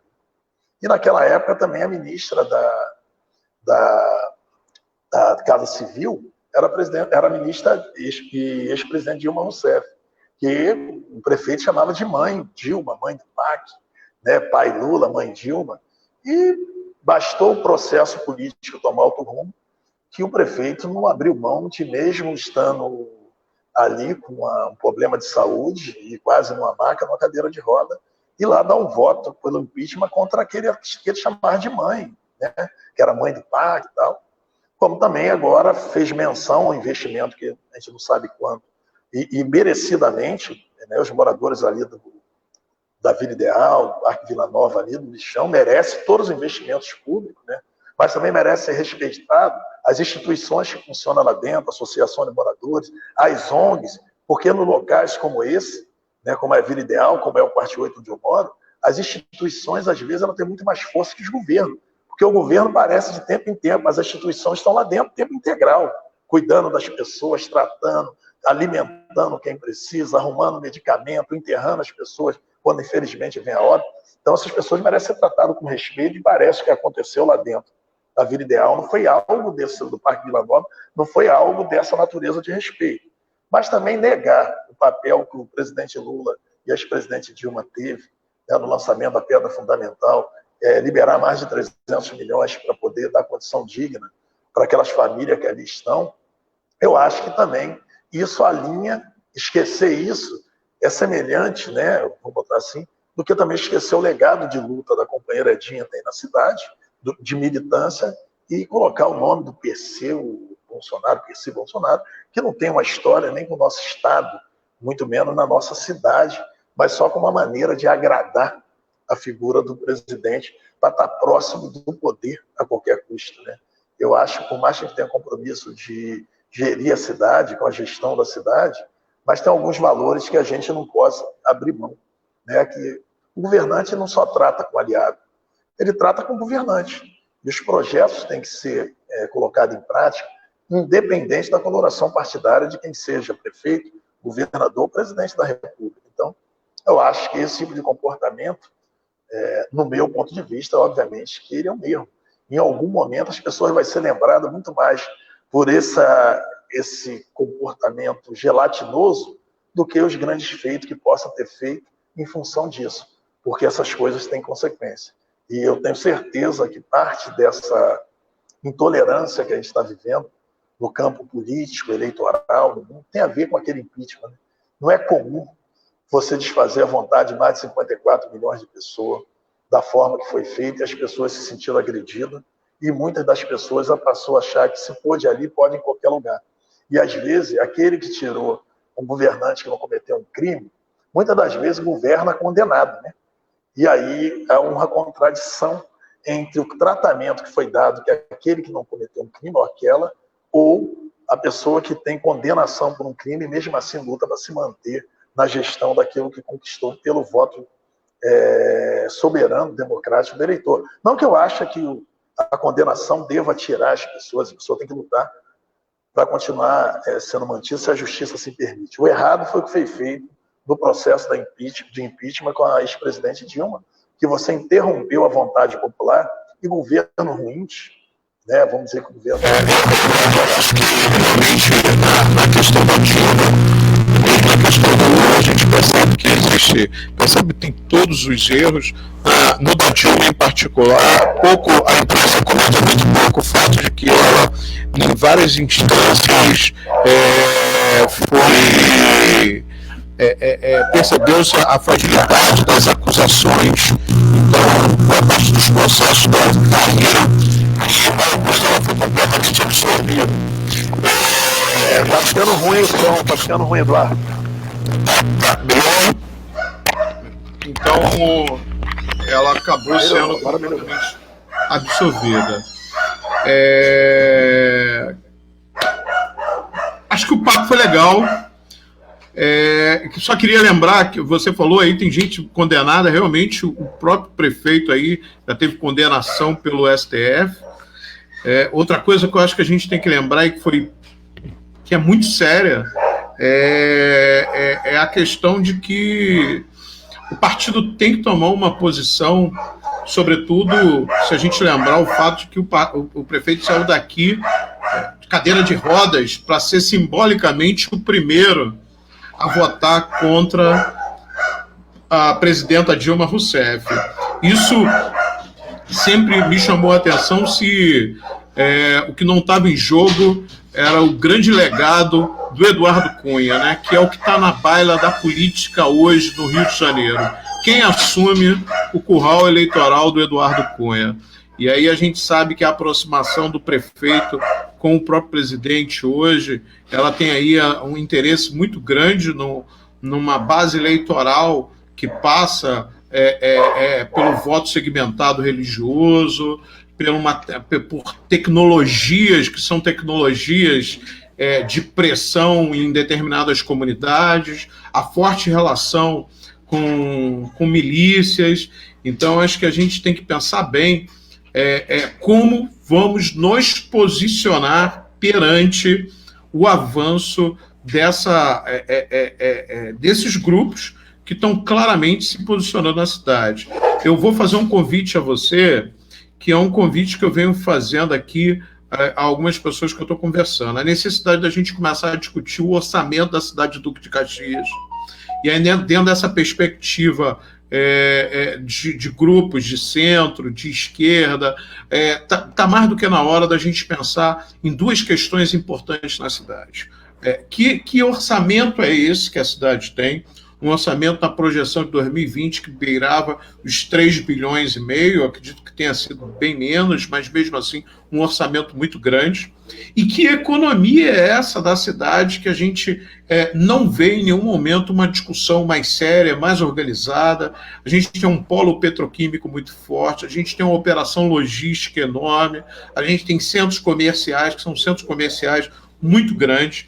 E aí, pensando no município, para além de quem vai estar no governo amanhã ou depois, é pensar numa cidade que é tão rica, mas que é tão desigual. E, ao mesmo tempo, está no centro logístico da capital do país, da capital do estado, passa as principais rodovias, as principais ferrovias. Eu acho que chegou o momento, de dentro aí de uma perspectiva mais ampla, a gente sentar e falar: que orçamento é esse? Como é que a gente discute esse orçamento? Para onde esse orçamento está indo? Quais são as secretarias? Como tem sido gasto?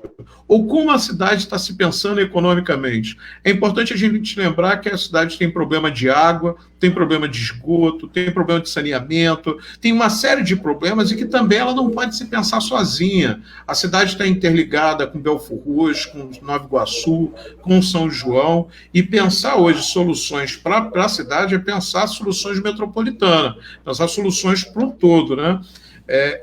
Eu acho que é fundamental nesse momento, tendo em vista do histórico atual de uma gestão que ela não pensa nesses principais problemas que a cidade tem, essa frente pensar, para além de uma candidatura, como a gente pensa o desenvolvimento dessa cidade.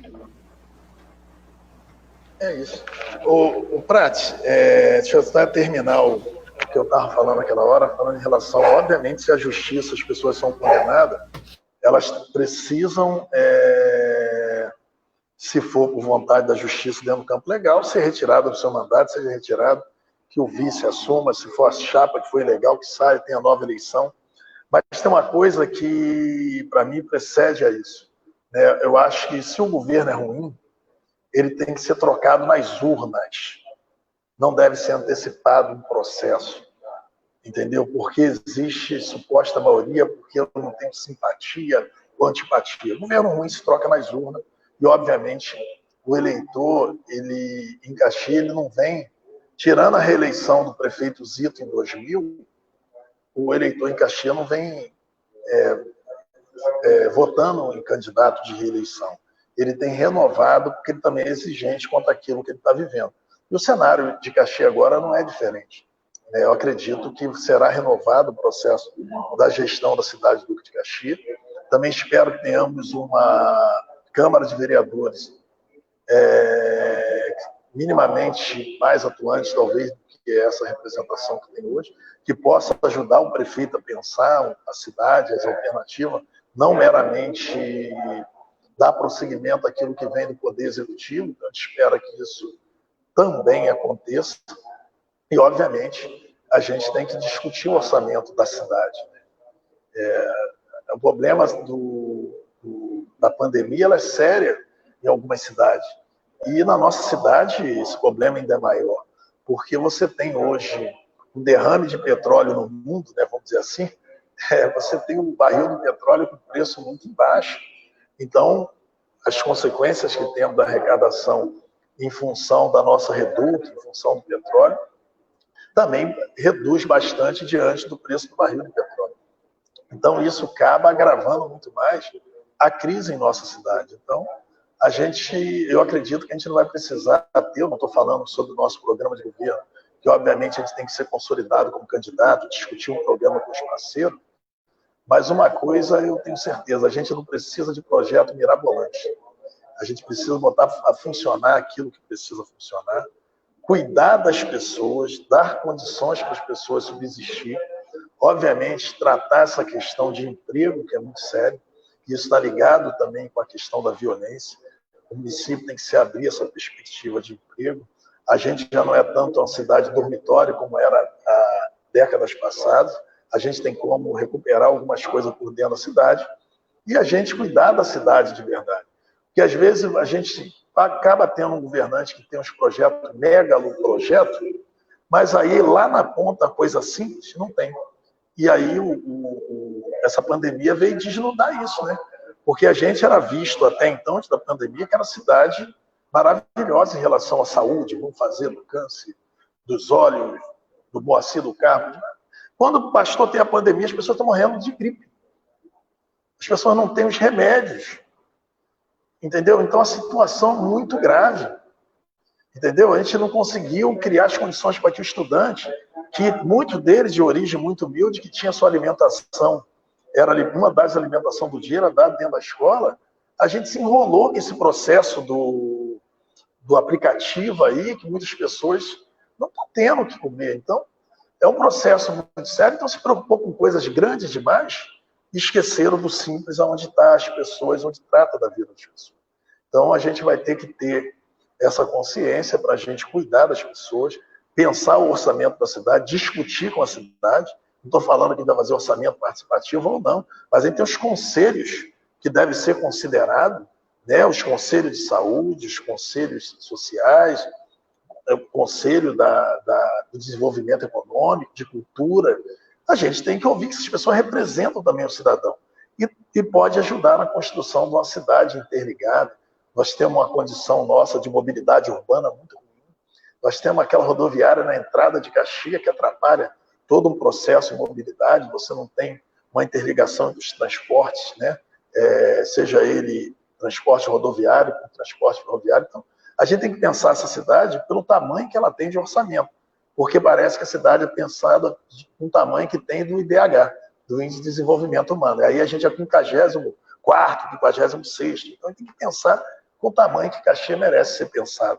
E a gente não precisa de nenhum semideus, a gente precisa de gestores que tenham sensibilidade e que possam cuidar das pessoas e, principalmente, das pessoas que mais precisam. Eu acho que se a gente conseguir... É uma questão de fato de gestão urbana, de políticas públicas. São muitos os problemas, muitos desses problemas...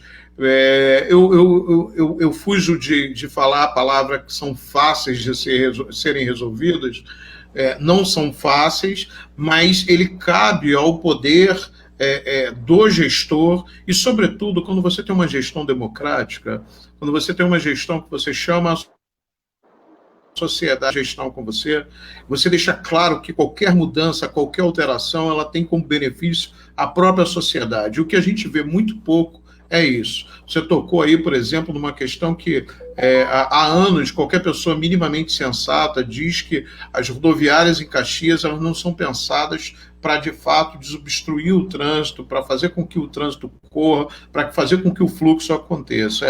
E aí você não encontra pessoas que consigam pensar minimamente como é que a gente vai reorganizar o setor de transporte da cidade, como é que a gente vai reorganizar a questão do saneamento. Você tem bolsões de pobreza, aí a gente entra por Pantanal, a gente tem bolsões de violência, aonde quando o município chega com a gestão pública minimamente organizada, chamando a sociedade para participar, muitos problemas desses acabam sendo solucionados. De qualquer forma, queria agradecer a tua participação.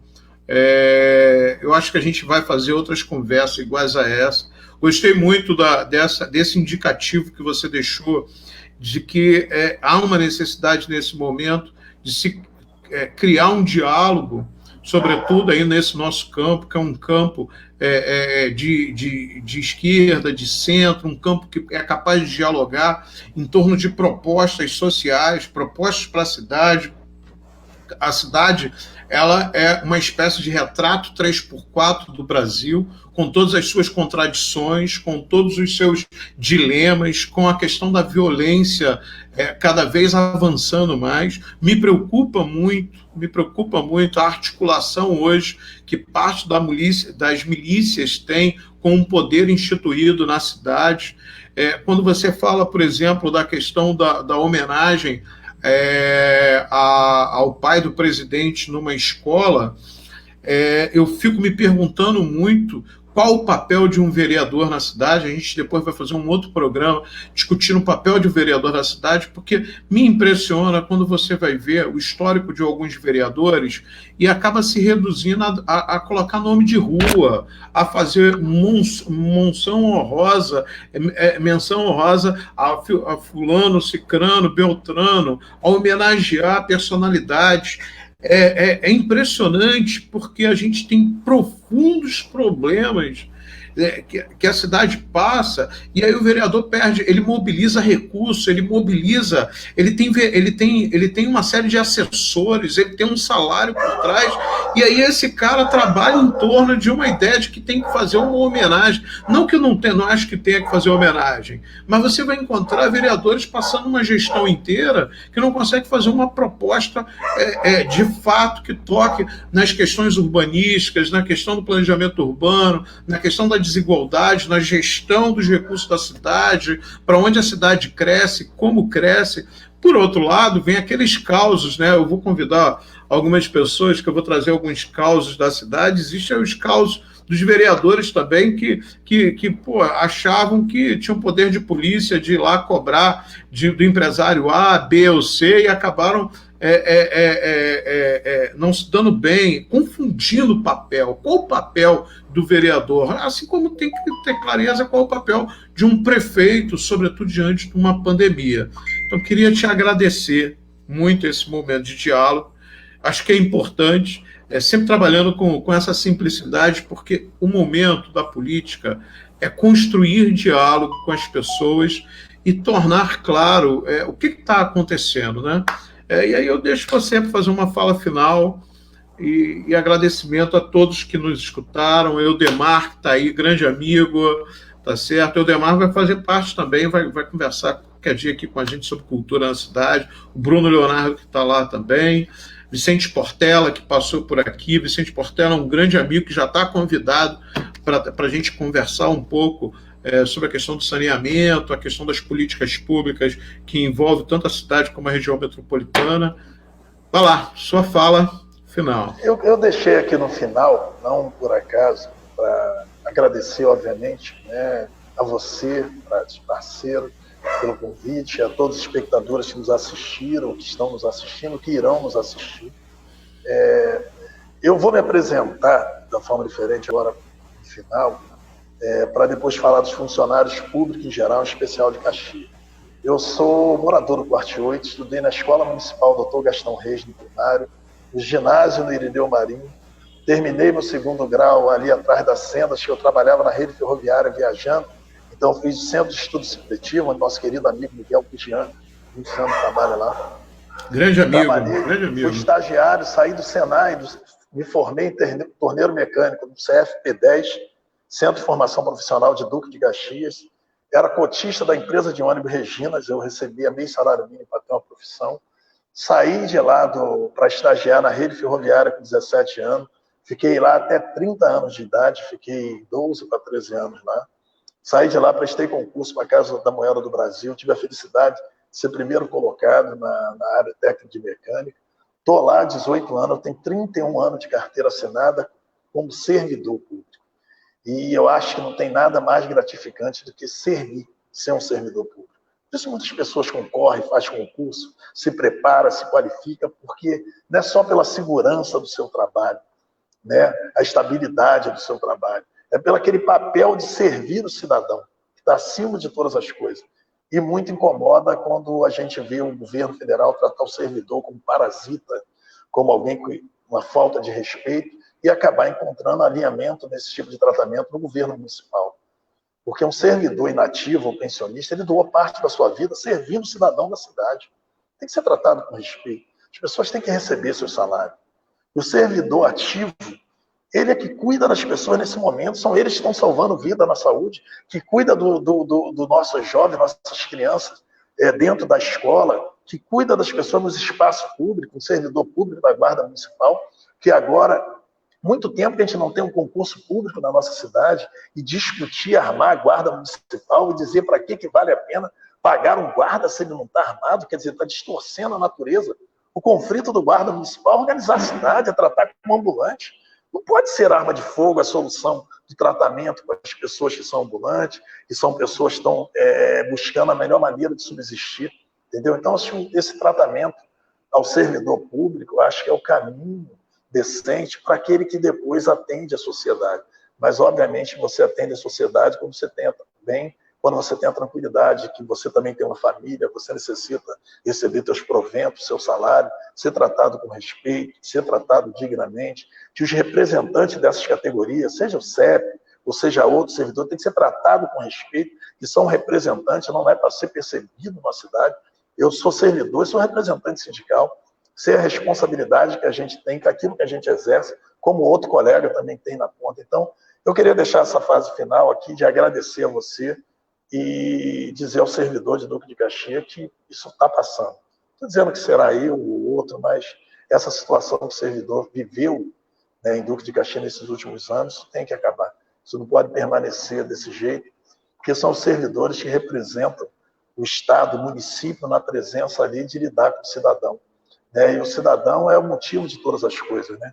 Então a gente tem que estar solidário aos companheiros ali, servidores públicos, ativos e inativos, torcendo aí que tenha uma solução mais imediata para a condição deles, mas se não tiver, o processo político também é um momento de esperança para a gente ter novas oportunidades e poder estar transformando a vida das pessoas e valorizando o profissional. No mais, boa noite, Prati, muito obrigado, e a todos esses que nos assistiram e que irão nos assistir. Foi um prazer, uma honra estar participando desse debate aqui com você. Espero, se eu frustrei algumas pessoas com aquilo que disse, que me perdoem, mas eu falei aquilo que estava no meu coração de verdade. Boa noite, muito obrigado, amigo. Boa noite, meu amigo. Sua última fala é muito boa. Em particular, é importante a gente lembrar a quem está nos acompanhando que parcela dos servidores de Caxias ainda não recebeu.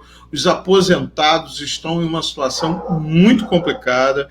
E aí, você foi muito feliz quando fala que há um alinhamento do governo municipal com o governo federal. Me parece que o governo municipal, assim como o governo federal, tirou como inimigo, tirou como o lugar que era o lugar de desprezo da pior política, a educação e a cultura. É muito chocante como a atual gestão vem tratando os professores da pior forma possível,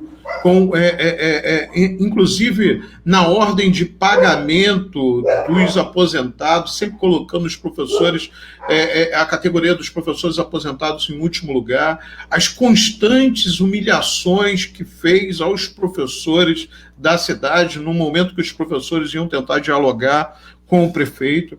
É um alinhamento muito grande com o governo federal. E aí, Aloysio, eu termino aqui também fazendo uma convocação a você, às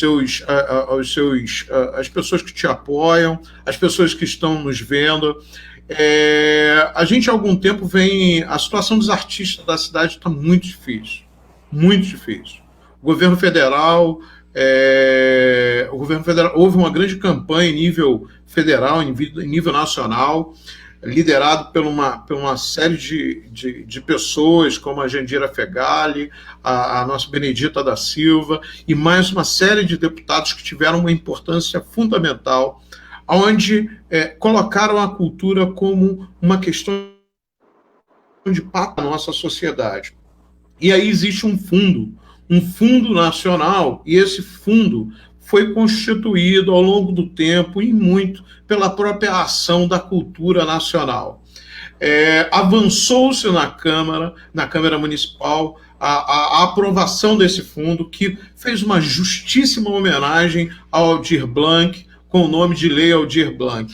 Foi uma grande vitória do ponto de vista nacional, os artistas, para os fazedores de culturas. O país como um todo está num momento muito difícil. As artes foram as primeiras a parar e provavelmente serão as últimas a voltar. Os artistas, sejam palhaços, músicos, artistas plásticos, todos estão numa situação muito difícil. E aqui em Caxias a gente está com a mesma dificuldade. É impressionante. Existe um fundo com R$600 mil, que ao longo do tempo foi uma dificuldade discutir esse fundo. Eu não consigo entender a lógica que é a problemática causada para a liberação desse fundo. Tá aí. Aí a gente veio conversando, eu sou conselheiro de cultura, a gente veio conversando há algum tempo, tentando encaminhar a liberação de parte desse fundo no edital de emergência para os artistas, para os fazedores de cultura da cidade. E aí, cara, até agora nada. Eu assinei o documento, eu faço parte da comissão, que é a comissão financeira do recurso, né, dentro do conselho.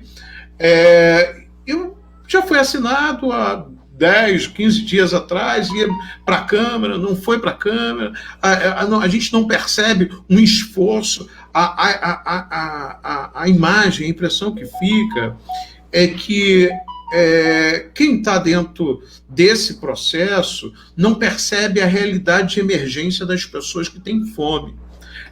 Tem a poesia de um importante poeta que passou por Caxias, que eu venho falando aí há algum tempo, que em determinado momento falava